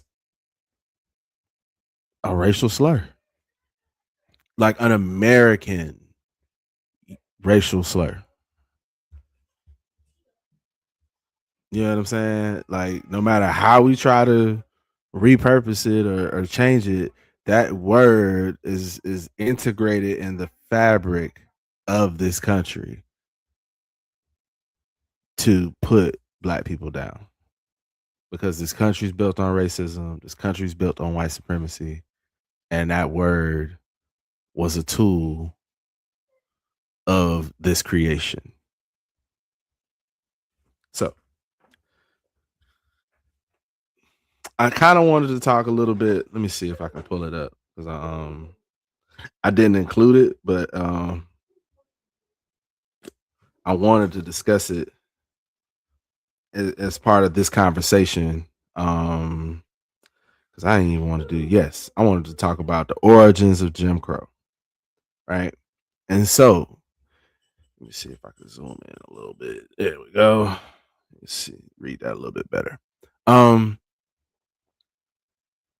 This goes back to the discussion of entertainment. We're just going to start with entertainment. In the earlier parts of this country, you know, they had music, they had plays and different things like that. But what became one of the more popular pieces of entertainment, and you could argue classical art, performance art in this country, is rooted in what is known as the minstrel show. Okay. And back then there was a minstrel character named Jim Crow. If you don't know, the minstrel show is when white actors would put on Black makeup and black face to parade and entertain other white people by behaving like their perceived image of what black people act like, right? And so from that, you had a whole entertainment movement around the minstrel show. Okay. When we were able to obtain freedom, it talks about this in 1865 after the abolition of slavery, right? We started to, have influence, obtain power, obtain wealth in society. Well, to combat that, they created what is known as the Jim Crow laws. And those laws were put in place to pretty much bring us back. It said we couldn't run for office, we couldn't vote, had to have separate drinking fountains, separate establishments, separate schools, all these different things. It's literally, we went from slavery to segregation because of Jim Crow. I brought that up because I wanted to talk about the idea of parading blackness to sound cool or to be entertaining. You know what I'm saying? The origins of this version of entertainment comes from white people trying to mimic what they thought black people looked and sounded like. And that's where we get characters like Jim Crow. Fast forward to what I would consider worst examples of minstrel shows. We have non-black people of color, like Latinos, Eastern Asians, Middle Easterns, South Americans, we could even say mixed race people, regardless of from wherever they're from. So Drake, Bob Marley, whoever. But we have mixed race people as well as non-black people of color who feel, because they have a closer proximity to blackness, that they have the right to say the N-word as well, right? And especially mixed race people, because it's like, oh, I'm black, right? And technically, yes, you are. You're black. But you have to understand that even though you may think differently, society sees you as not just black, right? That's the reason why Drake is so successful. Because clearly, if it was about talent, Drake doesn't compare to other artists based on talent. A lot of his success is rooted in his image, and you cannot disassociate him being a mixed race Canadian American man from his image. He is black and Jewish, right? But because one of his parents is black, grew up in America, he feels he's entitled to say the N-word without any repercussion, and when he says it, it doesn't carry any offense, right? Now, when Kendrick, someone who was raised as a black man in America, black parents, right, says to him, hey man, I don't like the way you say that. Instead of acknowledging his experience, because there's another thing. I've been talking about offense, how offensive it is. I haven't gotten to the point where it's trauma. It's literally traumatic. It's trauma associated with this word. And to try to ignore it and act like it's not, is very cancerous. That's the disease that we are suffering from. And so for Drake to hear what he said about it, even if he disagreed, that's one thing. But to double down and immediately come back and say, I can say it, I know that you mad. To me, this is my opinion. I would love to hear if anyone else agrees, but this is my opinion. And it's not just Drake. I have other examples. J. Cole, You know, plenty of people. What's in that? Lotto, right? Her name literally used to be Mulatto. And her saying that, not knowing that the term mulatto was used as a way to distinguish mixed race people from black and white people. It's like, oh, I'm gonna put you a class above black people, but you still below white people. So we're gonna call you a mulatto. So for her to even like take that name on and like, look at me, I'm Lotto, but have nothing to say about the cultural significance of that. She'll say the N-word left and right all day, every day, but has nothing to say about colorism, about racism. You know what I'm saying? And so Drake is one example. I'm gonna get back to that. But to me, they look like Jim Crow. They look like modern day minstrels. J. Cole, when he goes into every interview and every other word he says is the N-word, I feel like there's a complex, like he's suffering from an identity complex there. You don't have to use it. It is not a preposition. It's a slur. It's an insult. Just because we've historically used it loosely, liberally, like it doesn't matter, we have to remember that that's how we've been conditioned to think. So I've gone too far on this, like, but yes, when black people, or excuse me, when mixed race people, yes, I'm talking to you. When mixed race people say the N-word and they defend their right to say the N-word because they're mixed race and technically black, I'm letting you know, you look like Jim Crow. You are putting on blackface. You are using your blackness to serve your interest. And it's not right. It's wrong as hell. That's the problem with artists like Drake, J. Cole, when they parade blackness without uplifting blackness,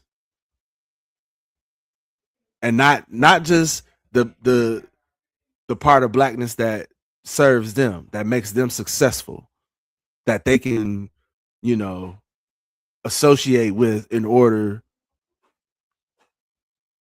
to obtain consumers, to engage in commerce.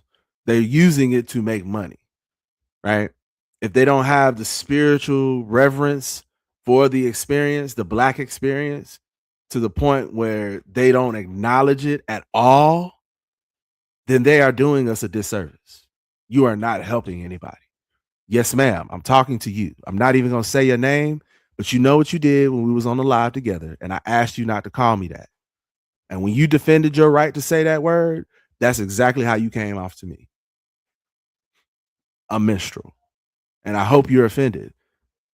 I hope you take that and sit with that, because that's what it is. I'm going to continue because I don't want to get too far riled up on this.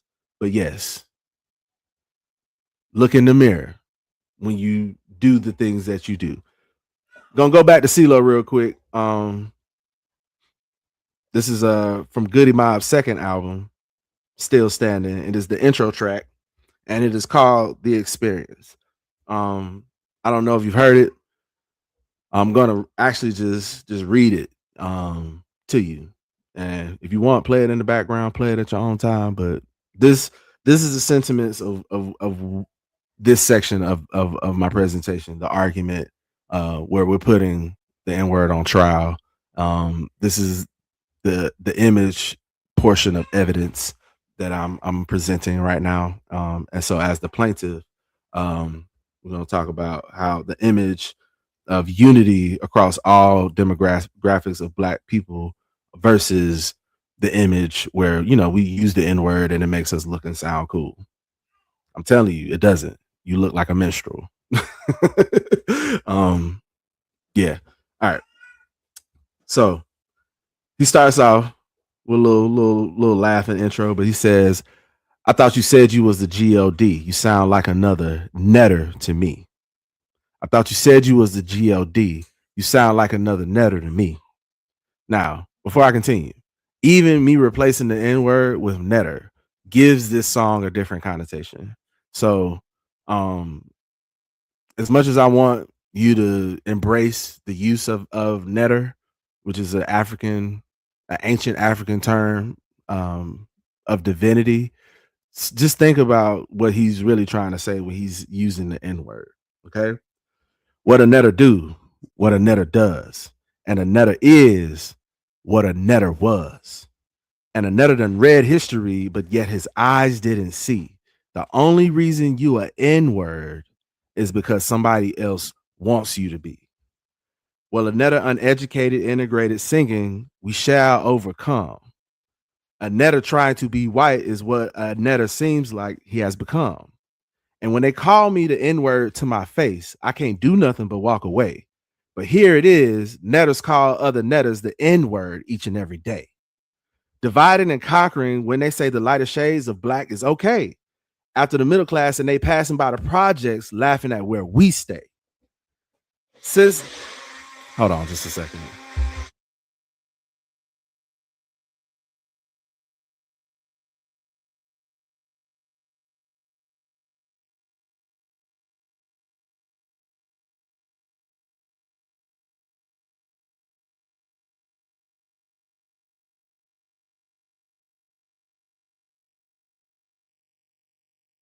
My bad. Had to make some food for the babies. All right. So, dividing and conquering when they say the lighter shade of black is okay. After the middle class and they passing by the projects laughing at where we stay. Since a netter has gotten grown, I got a little bitty netter of my own. I should have known I couldn't show him no better than what I was shown. Shit, I want to hit the club as fresh as I could be, but really, it's all for another netter to see. You know how a netter get when he see another netter outfit, don't want nobody to have what he ain't got. Somebody get drunk, get mad, and get shot. That's why the property value ain't no good in a netter neighborhood. A netter could overstand if he only understood. I'm sick of lying. I'm sick of glorifying dying. I'm sick of not trying. Shit, I'm sick of being a netter. I'm sick of being an N-word. I'm sick of being degraded. I'm sick of being put down by this label. Destiny sent me to this dread, and she said she felt led to offer me some wisdom from this little book she read. And it said that right then, the black man's downfall was not knowing that we were never the N-word at all. We were not ever the N-word at all. We've never been this word. You know what I'm saying? Like, let me continue. And she looked deeply into my eyes and said, brother, don't you know? You complain about being black. When they mad, they can't be black no more. So many black men out here trying to be the N-word. Keeping it real to the point that they dying to be the N-word. When in actuality, the fact is, you ain't a netter because you black. You a netter because of how you act. But you don't want me to tell you the truth. So I'm going to lie to you and make it sound fly to you. You don't want to hear the truth. So I'm going to lie to you and make it sound fly to you. The N-word experience. It has been stated. It was created. The N-word experience. And just this powerful, powerful verse. Shout out to CeeLo. Shout out to Goodie Mob.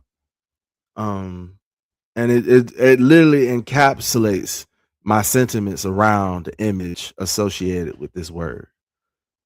When he says, you know, the only reason you are N-word is because somebody else wants you to be. That's what I get, you know, when people push back and I say, hey, don't call me that. When they say, oh no, I'm gonna call you that because I can. That's literally what it is. I want you to be something that I associate with you based off how you look. What's going on, Lord Racer? Shout out to my brother Lord Racer, always checking in, supporting. I appreciate you to the fullest, man. Checking in from California. We holding it down for both coasts, the West and the East. You know what I'm saying? So, you know, somebody else wants you to be, meaning that I can't escape this label myself because other people are gonna put this label on me, right? I gotta have the willpower, the drive, the courage to stand up and say, no, I don't want to be associated with that word. And in doing so, you have to know people are still going to say, oh no, that's you. I'm gonna make sure you in this box. Somebody else wants you to be. And then when he says the black man's downfall was not knowing that we were not ever the N-word at all. You know what I'm saying?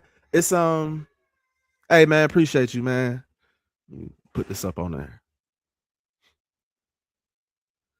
Cause I just think it's so important, man, just to acknowledge people's experience. That just builds true understanding.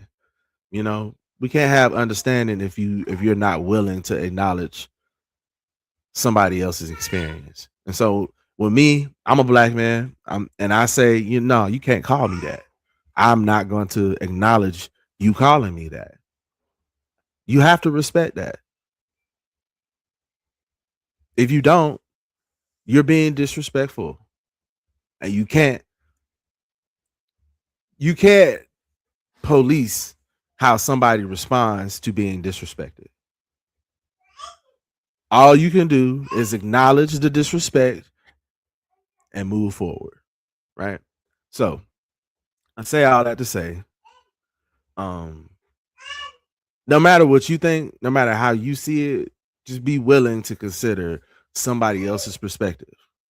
And with that, I do want to continue into the next section of this presentation where we're talking about health. I'm a big believer in holistic health, right? I think to truly heal anything, you have to address it holistically from a wholehearted perspective. And so in choosing not to say the N-word, you are in essence choosing to keep a certain level of negativity from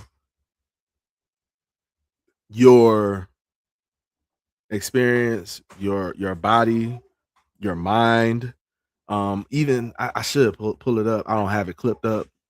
That's why, you know, I got to do a better job. I appreciate y'all tapping in with me. You know, I know I be struggling with these lives sometimes, but I got to do a better job of getting a little bit more prepared. I just think it's important to just think about, you know, when you do things, when you make a decision to do things, what happens, the responses and the reactions. And so I remember I had brought this up in Culture United with Glasses and Glasses Malone and the company man Justin Hunt. And Glasses recently had talked about how he was going to stop saying the B word, just out of respect for women. And you know, I completely agree. I share those same sentiments. I think we should stop saying the B word so loosely. You know what I'm saying? As men, you know what women do, that's their business. I'm not here to police women ever. But as men, we definitely should stop saying the B word. And then I countered that with, hey, as black people, I think we should stop saying the N word. And then it became a discussion where Justin talked about how, you know, at one point during his life, he stopped saying it.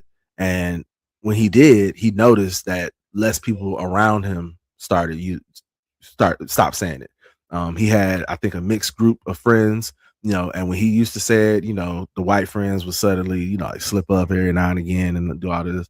But even once he stopped saying it, not only did the white people around him stop saying it, but the black people around him stopped saying it as well. So it's just almost, you know, along the lines of you are, who you associate with, you are what you think about, what you do consistently. And so choosing not to say the N-word kind of removes that label from your experience, removes that from your identity, And so I wish I had clipped it up. I meant to, but as you can see, I'm a very busy man. Got a lot going on. And it's been a busy week. I've dropped 2 new videos. I've dropped a couple shorts, and I've been preparing for this live because I wanted to go live to celebrate Juneteenth and have this discussion. What's going on, Diego? Appreciate everybody tapping in. We almost finished up here. We're going into this thought about health, and then this is the last section. I think when we're talking about true healing, words have power. Every time I'm having a discussion around the words that we use, I always bring up literally the first verse in the Bible says, "In the beginning was the word." That right there should tell you how powerful words are. You know what I'm saying? And then as far as healing, when we talk about choosing not to say the N-word, and the people that defend saying the N-word, I like to look at that sometimes as hurt people hurt people. When I say to you that word is hurtful to me, and you say, well, I can continue saying it because I have a right to say it, that it just comes off as spreading hurt. You know what I'm saying? And I honestly think when we're talking about healing and health, overall health, we have to acknowledge, we have to, consider the ways that we hurt people. Consider the ways that, we recover from being hurt, from being wronged. And so when I say holistic healing through systemic action, that's looking at racism as a system, right? But also looking at yourself as a whole entity, but also a piece of another entity, the entity of Black people or my people, our people, right? We're all in this together, Black, white, brown, and everybody is human. And so as to heal humanity, we have to heal Black people. There's no way around it. To heal humanity, we have to heal our women. You feel me? We have to heal our children. We have to heal our elders. And we approach that healing systemically. We can't go about it, one way or the other, where it's like, hey, Black people can do this, but white people can't. You know what I'm saying? Black people can say this, but white people can't. I think that's disingenuous, and it's not healthy moving forward. I think I mentioned it earlier, but if not, I'm going to reiterate. If we've repurposed the power in this word and changed the meaning from something negative to positive, then why do we not feel the positivity when somebody that's non-Black says that word towards us? That's all I'm gonna say. And that's the holistic health of it. So with that being said, I'm gonna get into a couple of clips featuring our favorite Kendrick Lamar. Shout out to him celebrating 39 years. Birthday was earlier this week, solo return. And so I want to bring up one of these moments. I'm sure you all remember. But yeah, let's tap into this and let's think about how we feel about this experience.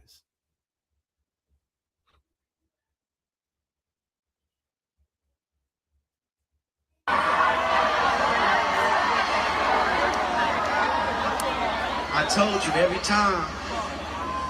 Swear I got you.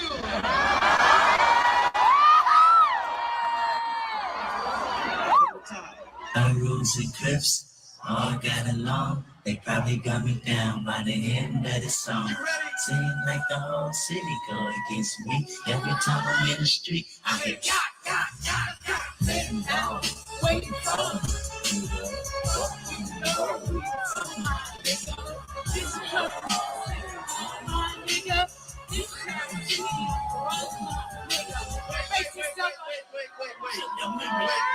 Wait. Am I not cool enough for you? What's up, bro? Remember, we make it look cool, right? That was her first question. Am I not cool enough for you? Am I not cool enough to say that word? Not acknowledging our experience. Why you should not even want to say that word, regardless of how cool you think it is. Let's continue.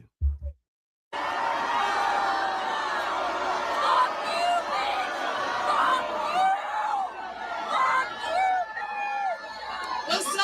My boy Roman kind of knew the rules a little bit. Will's just really cool, bro. You have to work. You gotta bleep one single word, though. Oh, I'm sorry. Did I do it? Yeah, you did it. I'm so sorry. Oh my God. Should she stay up here, y'all?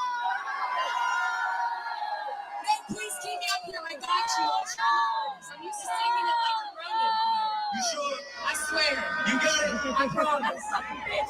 That's it. I rose and Cress all got along. They probably got me down by the end of the song. Seem like the whole city go against me. Every time I'm in the street, I hear Getting down. Where you from? Where you from? Onstage. This is my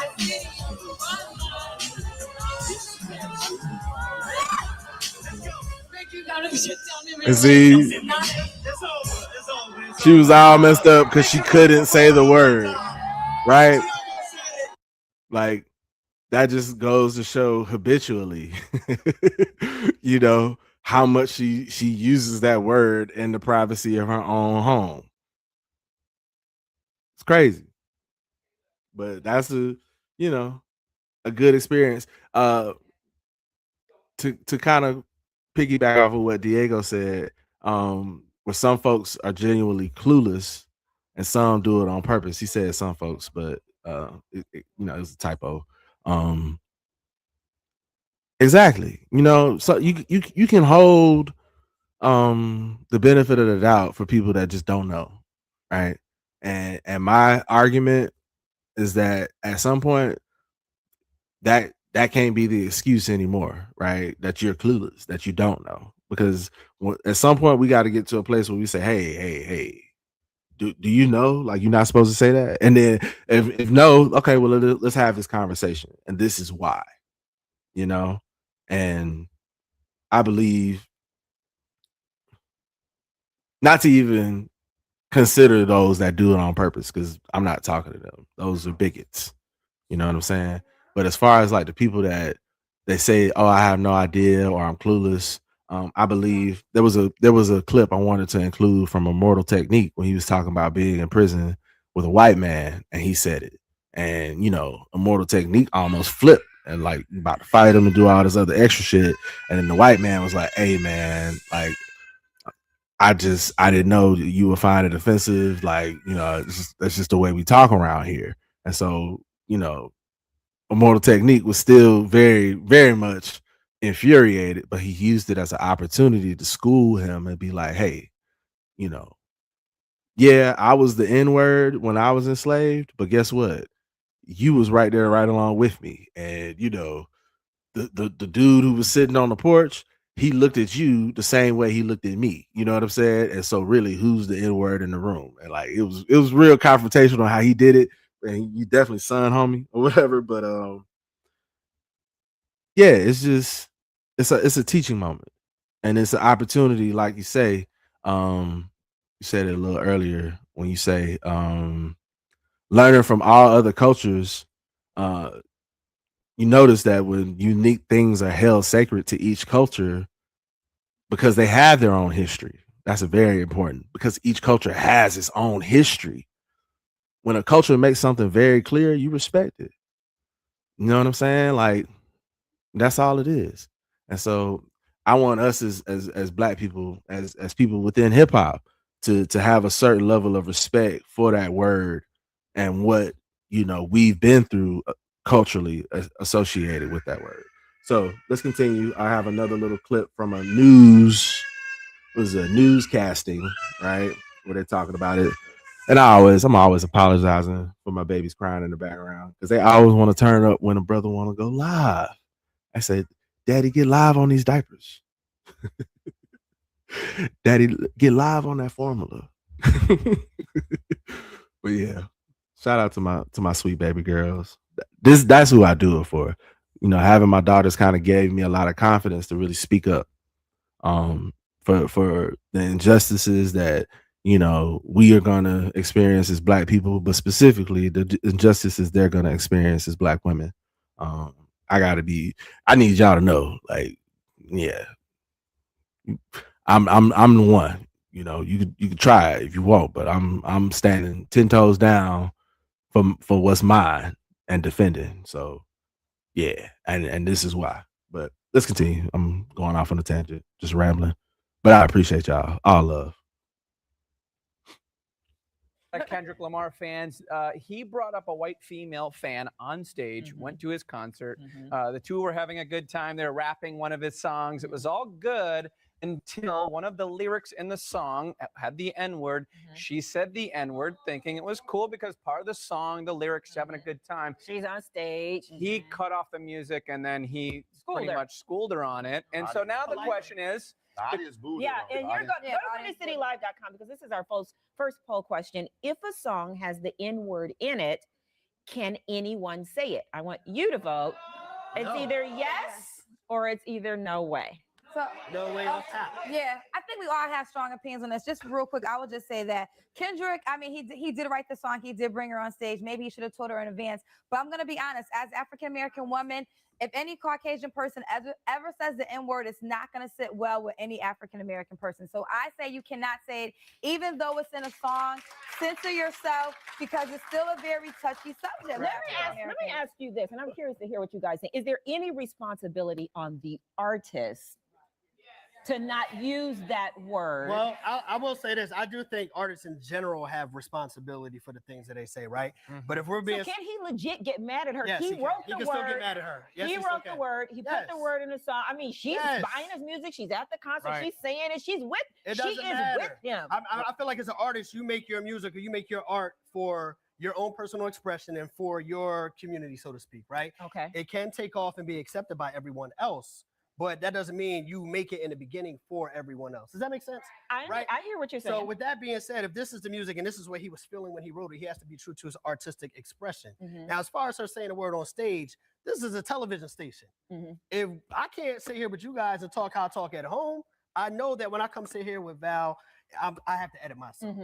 I can't curse on TV. And she should have had that same mentality, I think. right, but she's singing the lyrics that he wrote and she loves him. And I edit myself when I rap in front of my kids. I edit myself. Okay, that's good. She probably had not been schooled. You know, and here's the thing. I don't think she was malicious. No, because he asked the audience. She's a fan. She bought a ticket to the show. Yeah, he asked the audience, should she be able to stay? The audience said no, but then he did take it and say, no, I'm going to let her stay. So I did think that was good that he let her stay and then just explained to her because somebody probably never explained to her that, hey, in public, that's not okay. Dear white people, let's learn today. Don't say the N-word because we're going to get upset. But conversely, and I am the only Caucasian person up here. Right. You got your hands and feet done at a black salon. Yes, I did. Here's the thing, okay? Eminem, right? White rapper. He doesn't use the word. He will not use the word. He says, but if anybody has a pass, if anyone has a pass, he might. Maybe he doesn't. He did it before. Okay, and he got. But would I say the word? No, I wouldn't say the word. But I'm using the argument that if nobody used the word would go away. There's words in our English language that are hurtful to other races, and the words have gone away because we've chosen not to use those words. Will never understand what it's like for the community. Like, you know what I mean? But even this generation doesn't know what it's like when what that word means to the generation that came before. I'll say this. You can say it, white people, as long as you're in an airproof box 30,000 feet beneath the sea and not on the red line at 12 o'clock in the afternoon. You say it all you up in your car. You got your windows up in your car. And you see me walking by, you better not mouth it, because I can really live here. So just, listen. I mean, and I'm sure they do. And they do. And at the end of the day, I think Kendrick could have made it funny in the beginning and say, all right, we about to sing a song and it's got a few words here that I'm gonna need you not to repeat. He could have. Then if she did it, because my thing is this, if you're uncomfortable saying it, then it probably shouldn't be said. Right. And if you're comfortable saying it, it tells me a lot about you. Because I'm not comfortable of using a derogatory term about another race around them. Like I have buddies that are Hispanic. I would never say some derogatory things that I've heard, like names and stuff. I wouldn't say that around because I don't feel comfortable saying it because I know it's bad. Right. So if you feel comfortable saying that around me, you that loose when you can say that around me, that shows me a lot about you. And if it's uncomfortable saying it, then you probably shouldn't say it. Well, let's check in on our Windy City Live poll. This is very interesting. The question was, if a song has the N-word in it, can anyone say it? And it looks like 57% of our audience says, yes, they can say it. Okay, let me just say this one thing because we've been talking a lot about of ass kicking in Chicago. Be mindful. This makes me so upset because we're trying to explain something that really can't be explained unless you are in that culture. First things first, life isn't fair. If life was fair, George Zimmerman right now would be in jail for killing Trayvon Martin. So we go through things that are not fair and unjust every single day. It's just a word. Caucasian people know we are not comfortable with you saying, I don't care if it's in a rap song, say it, mute, and then continue on with the lyrics. It's just the way we feel. And can I add something to that? Because part of the argument is if you guys didn't use it, nobody else would want to use it. And I liken it to a situation or a relationship that you may have with a very close family member. You know, Ryan, you may have cousins or brothers or whatever, and you might say something to your brother, and you've grown up with that person your whole life. So, you know, you guys can talk to each other a certain way. If a person off the street came up to your brother and said something that you say to him every day, it's taken differently. Right. You know what I mean? That person doesn't know you to talk to you like that. That person doesn't know your cousin to talk to them like that. They don't have the same right that you have. Well, I want to piggyback on what Cal said. I would love to ask those 57%, is it okay to call a woman the B word? Right. Because women call each other, I done watched the girlfriend. time. Oh, All B, you the time. crazy. But I said I'm misogynistic Exactly. and I hate Exactly. women. Only my girlfriends and my gay friends can call me the B word. Well, I'm just saying. That's the can't use it. That's the same situation. That's the same situation. Like That's you the can't point. say it. So you better have lapses in your sexuality if you want to use it. Be you crazy. Anyway, how about those bears? Yeah.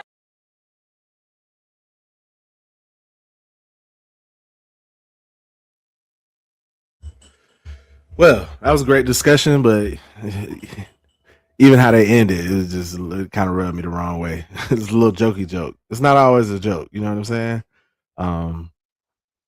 But yeah, I think I had one more clip. We saw a little bit of it earlier with the Ta-Nehisi Coates, where he was in the middle of like a talk or a discussion about these cultural perspectives around using certain words. I think it just goes into a little bit more detail. This is a short little clip, and then I got one more song to talk about, and then we're gonna close out. All right.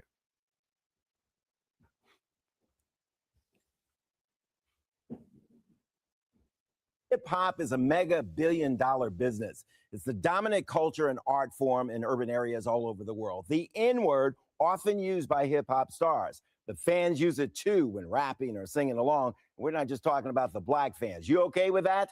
Author Ta-Nehisi Coates, a Baltimore native, one of the hottest young authors today, has apparently given that question a lot of thought. Here's his take on why white people should not use the N-word. Put the cell phone down. Take a listen. I don't know what to do when I hear my friends using this word in a song. I don't know what to do when it's all the time. Words don't have meaning without context, okay? My wife refers to me as honey. That's accepted and okay between us. If we were walking down the street together and a strange woman referred to me as honey, that wouldn't be acceptable. The understanding is I have some sort of relationship with my wife. Hopefully I have no relationship with this strange woman. It's the same thing with words within the African-American community or within any community. My wife, with her girlfriend, will use the word bitch. I do not join in. I don't, say, hey, I don't do that. I don't do that. And perhaps more importantly, I don't have a desire to do it. You understand? I had a good friend who used to have this cabin in upstate New York, which he referred to as the white trash cabin. He was white. I would never refer to that cabin. I would never tell him I'm coming to your white trash cabin. I just wouldn't do that. You know what I mean? I think you understand why I wouldn't do it. The question one must ask is why so many white people have difficulty extending things that are basic laws, of how human beings interact to Black people. And I think I know why. When you're white in this country, you're taught that everything belongs to you. You think you have a right to everything. You have a right to go where you, and you're conditioned this way. It's not, because your hair is a texture or your skin is light. It's the fact that the laws and the culture tell you this. You have a right to go where you want to go, do what you want to do, be however, and people just got to accommodate themselves to you. So here comes this word that, you feel like you invented. And now somebody will tell you how to use a word that you invented. Why can't I use it? Everyone else gets to use it. You know what? That's racism that I don't get to use it. That's racist against me. I have to inconvenience myself and hear this song and I can't sing along? How come I can't sing along? You know what I mean? And I think, for white people, I think the experience of being a hip hop fan and not being able to use the word is actually very, very insightful. It will give you just a little peek into the world of what it means to be Black. So what do you think? N-word aside, doesn't every minority population have those words that are ours, yours? We can use them, you can't use them. You don't understand, you haven't lived it, you haven't earned that right. That's excluding the N-word. That's different. That's a different conversation. A lot of Black people are in disagreement on that, and I think a lot of it's generational. So what do you think? Tweet me using the hashtag #OffScriptOn9, whether you agree or not with us. We want to know. We're going to try to get your tweet on television.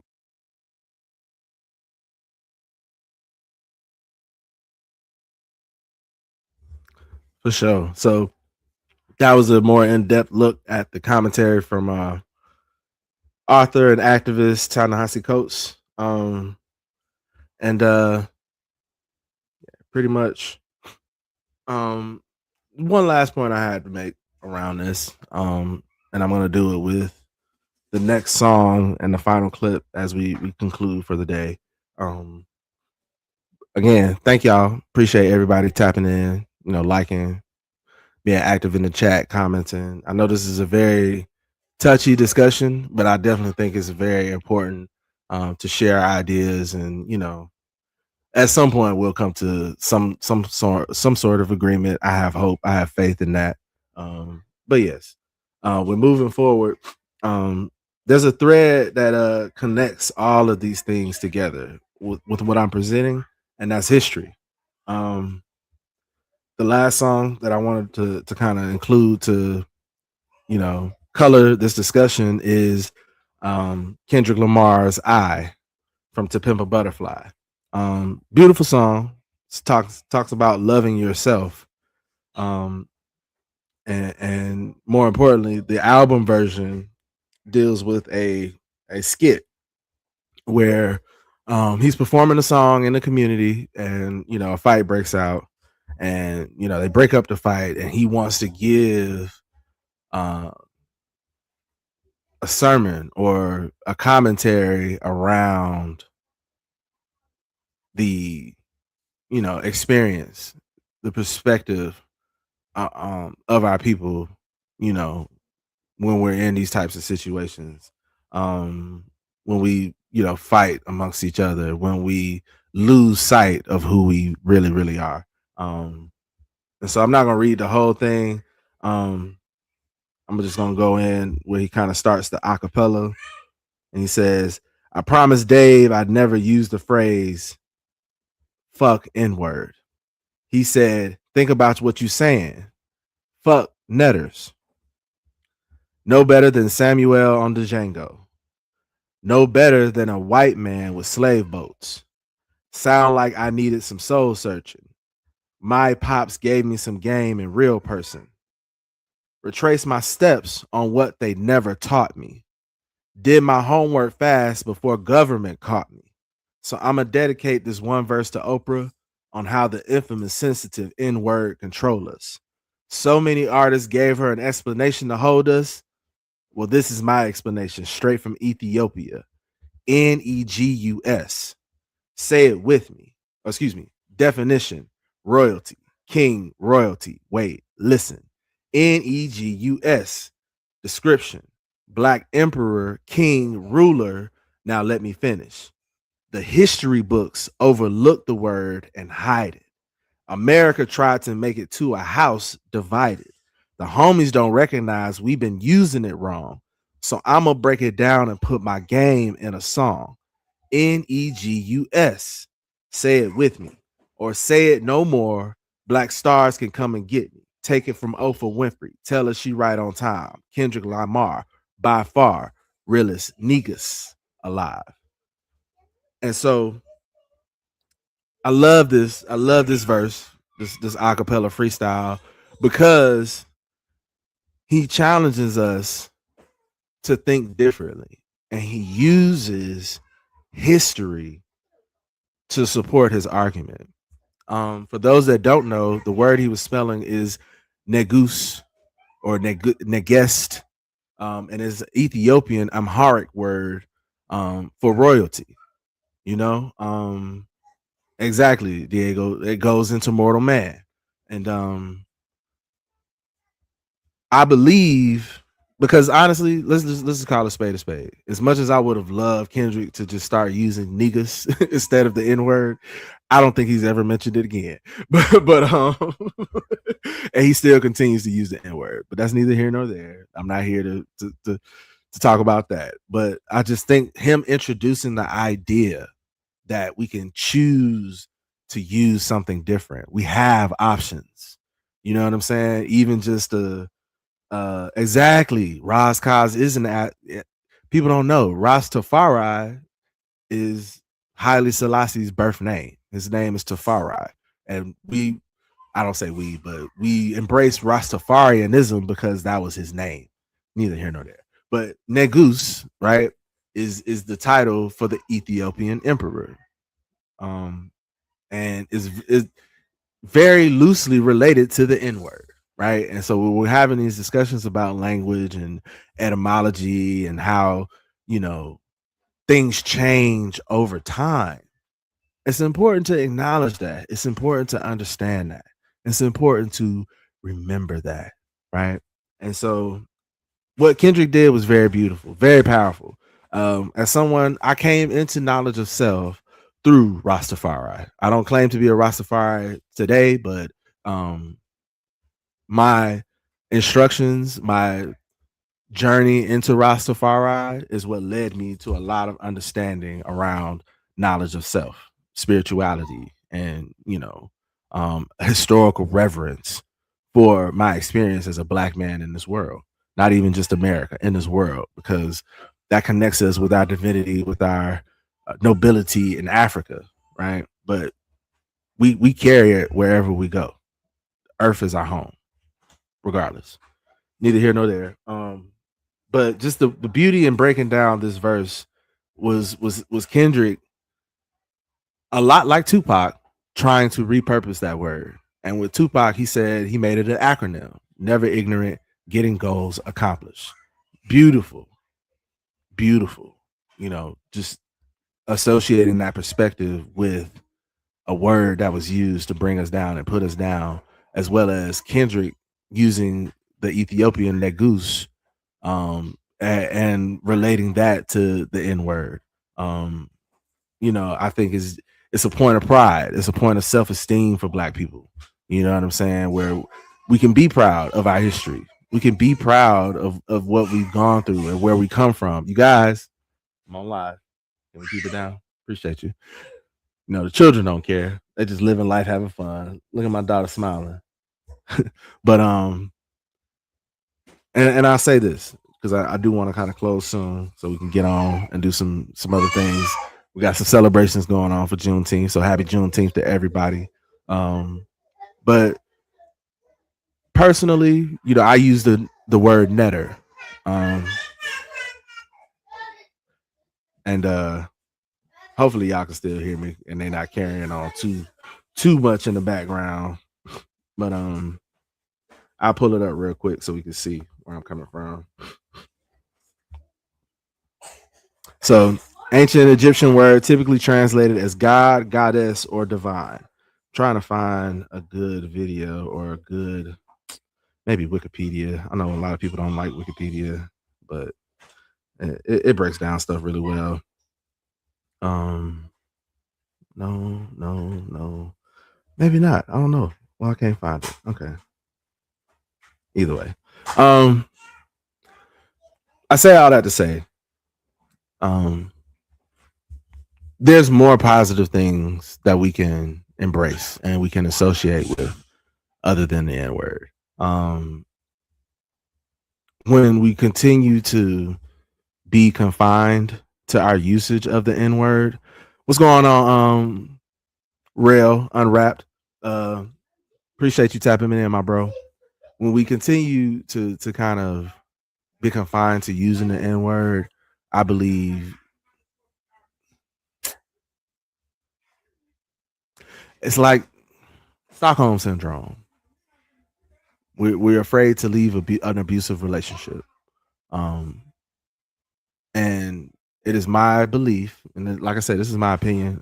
I'm not really trying to just convince anybody, but I just want to share and encourage discussion, because holistically, I think once we choose differently around that word, to leave that word in history, and leave that word in the historical context in which it was created, then I believe that's going to kind of set a lot of dominoes in motion around how we think about ourselves, how we engage with each other as a people. A lot of times people talk about the music and how important and impactful the music is. Well, we have to consider that our current use of the N-word was because of how the N-word was introduced into music. Even on To Pimp a Butterfly, with the song at the beginning of the album, every N-word is a star, and then with Tupac and translating it, 20, 30 years later with Strictly for My N-word, and stuff like that. The cultural commentary, or excuse me, the comedic inclusion of the N-word through the greats, Richard Pryor, Eddie Murphy. You know what I'm saying? Like, these are people that use the N-word a lot in their careers. And because of that, it has been more acceptable to say it in society now. You know what I'm saying? Where throughout history, it was one way. That word was labeled and seen as one way. And so as we're transitioning towards the end and the conclusion, I've been passing this clip around a lot. And it's a brother named Dr. Carl Mack, coming up out of Washington, the state of Washington, Seattle area. He's a former executive director of the National Society of Black Engineers. And that's how I was introduced to him. He came to a conference at my college when I was a freshman, and he gave probably a 2.5 hour lecture on the N-word and our history. And so I really wish I could find like a full clip of that 2-hour presentation, and I've scrubbed YouTube left and right, and I can't find anything longer than this little 10 minutes. But this 10 minutes is very powerful. It's very impactful, and it carries a lot of the sentiment from the presentation he gave to me my freshman year. And so even though it's condensed into 10 minutes, just please, pay attention to the words that he said. Pay attention to the images that come up on the screen, because they are meant to evoke a certain type of emotion for a reason. Don't ignore that. And in doing that, I would like to, say thank you guys for joining. I'm gonna check back in at the end of the clip. We might even pull something up and have a little further discussion. But without further ado, one last thing as well. I forgot to mention, he was also very heavily involved. I want to say he was either the executive director of the NAACP at one point. He left his position with Nesby to join the National Association for the Advancement of Colored People. And so he's speaking from a level of experience where, you know, not only is he trying to be a problem solver through his engineering background, he's an activist through his association with the NAACP. And so let's look at what he has to say. I will say, hold on, pulling it up in the wrong window. He also has a calendar, a Black History calendar, where he has different cards for each day, and we're gonna read cards at the end. Now, family, This video. as I bring this Okay. to an end. See, the beautiful thing about history is it should help you to be better, because I promise you this, I'm a far better man, I'm a stronger man than I was before I knew history. Ain't no head bending, ain't nothing. I don't act like no visitor in America. Ownership, baby. Bought and paid for. I act like an owner. So when you go to church, you study the Trinity, the Father, the Son, the Holy Spirit. You know why you study the Trinity? Because you want to be more Christ-like. You want to be a better human. Same with history. Same with Black history. We want to study Black history so we can feel better about ourselves. That's why we do it. Now, if I'm amongst you and I can look out over the audience and I told you for real, how many of us have ever used the term nigger or niggers in our life? Ever, ever, ever. I'm the first person to raise my hand. See, when I grew up in Mississippi, I used to use the word nigger like the word nigger, please. That nigga crazy. Man, forget that nigga. Nigga. I said it all the time. You know who I learned the word nigger from? I ain't learning from white folks. I learned it from my mama, my daddy, my brothers, my friends, my girlfriends. None of them ever taught me history, but they taught me nigger. So why do we use the term? See, and as I got to thinking about history, I started realizing, what do you think the last word those brothers heard when that rope was being put around their neck? They heard the word nigger. Now today, we still don't know who we are as a people, yet somehow we want to get fancy with our definitions. Well, Carl, there's a difference. White people say nigger, we say nigga. Or now you think you can put some little fancy title on it. Nigger is never ignorant, getting goals accomplished.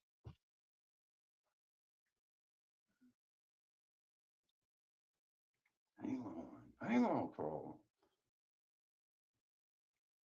Let me tell you one of the most horrific stories I ever heard.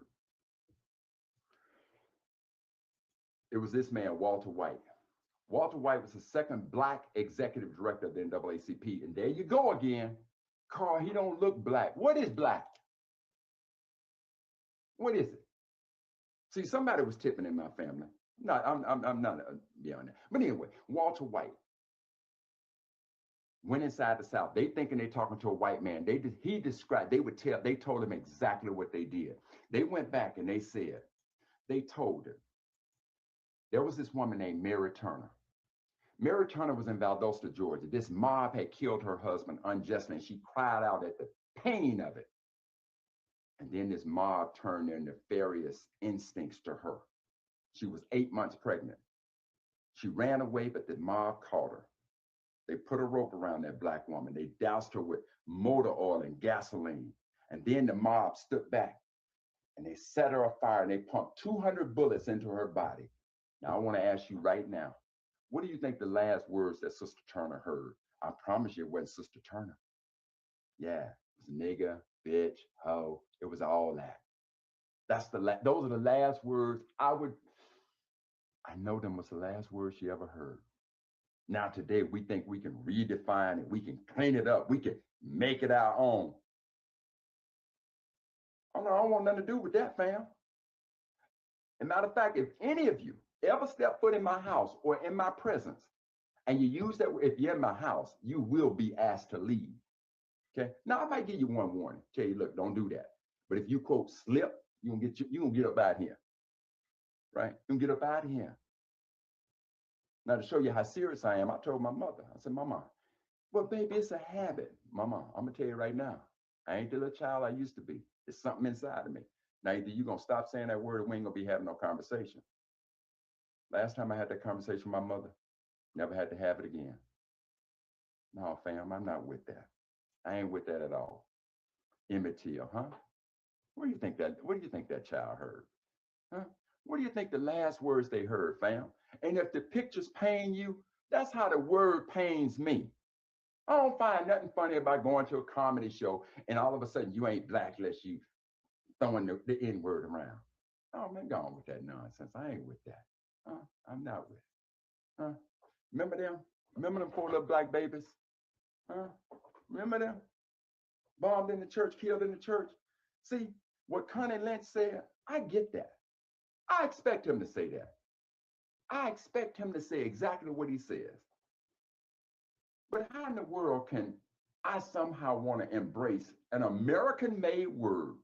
This word was made in America, derived to insult, to devalue me.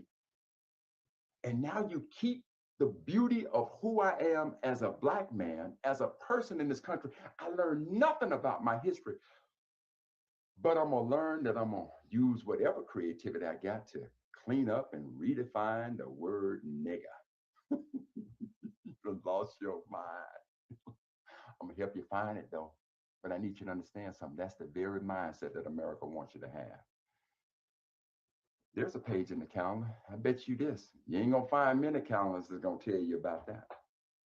Yeah, and I want you to marinate on it, family. That's what I want. So with that said, I'm gonna bid you all farewell and good night. And I want to say this before.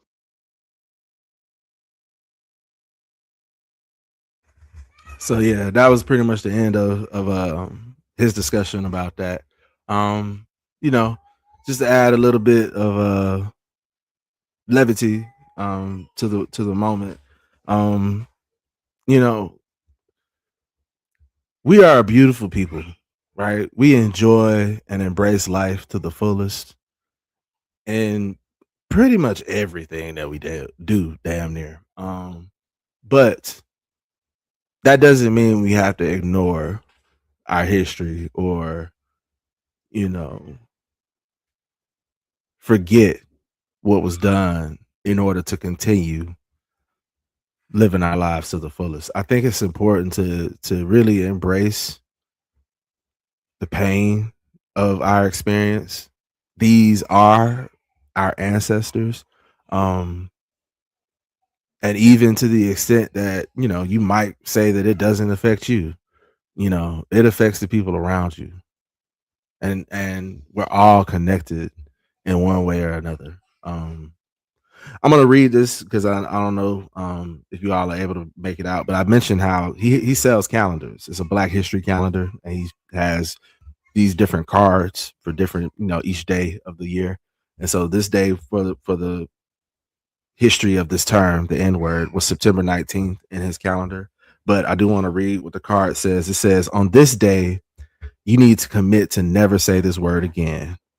The term N-word is an American term created to insult, devalue, and dehumanize Blacks. Once defined by many American dictionaries, in this case, the American Heritage Dictionary of the English Language, N-word, a Negro or member of any dark-skinned people. America is teaching the word that our dark skin birthed us into this vile insult.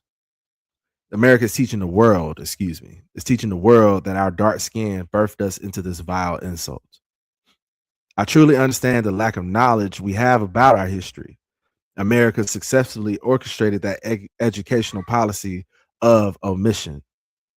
As a result of not knowing much about our experiences in this country, we think today we can somehow redefine or devalue its meaning.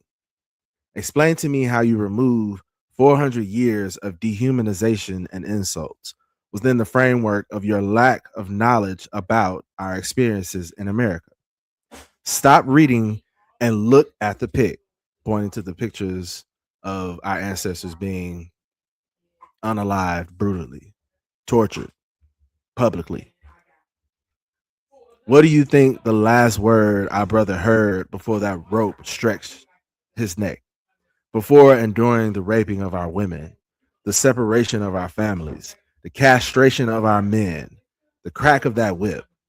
It was your glorious, redefined 400-year-old term, the N word. Today, you think you are qualified to clean it up, redefine it. Study our history, and I guarantee you the never ending lessons will clearly and repeatedly teach you the N words weren't born, they are trained. Strong, determined, courageous Black folks are born. America got you believing we were born a N-word. America has mentally enslaved you. Trust and believe. America loves that slave mentality. I'll leave you with this. Saying and embracing the use of the word, the N-word, is like eating X-Lax and acting as if you're eating a candy bar. We all know the results from that candy. Bitter and messy. And so those are the words of Dr. Carl Mack. Yeah, it's not much else I want to say, as far as putting the N-word on trial. I am going to reach the verdict that it is guilty of being offensive, no matter who uses it or how it's used. And to argue otherwise is to ignore the Black experience in America. I guess I have a few minutes. Anybody got any quick questions or anything? I could talk about the thumbnail. This is a shot of the album cover for Nas's Untitled album. And originally, he wanted to name the album the N-word, the like actual N-word. But he got so much pushback because if you know Nas is not like every other rapper. You know what I'm saying? He's very conscious, culturally aware. He has not more knowledge of self than the average rapper. You know what I'm saying? And so just knowing who Nas is, for him to title the album the N-word, you automatically knew there was going to be some type of message associated with that. Well, I listened to the album recently for the first time.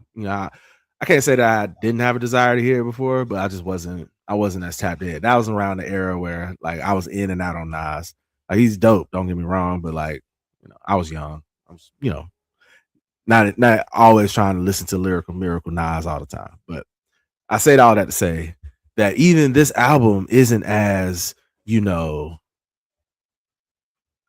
much of a critique of society as, say, To Pimp a Butterfly. You know what I'm saying? And like for them to censor him not even being able to name his album that word,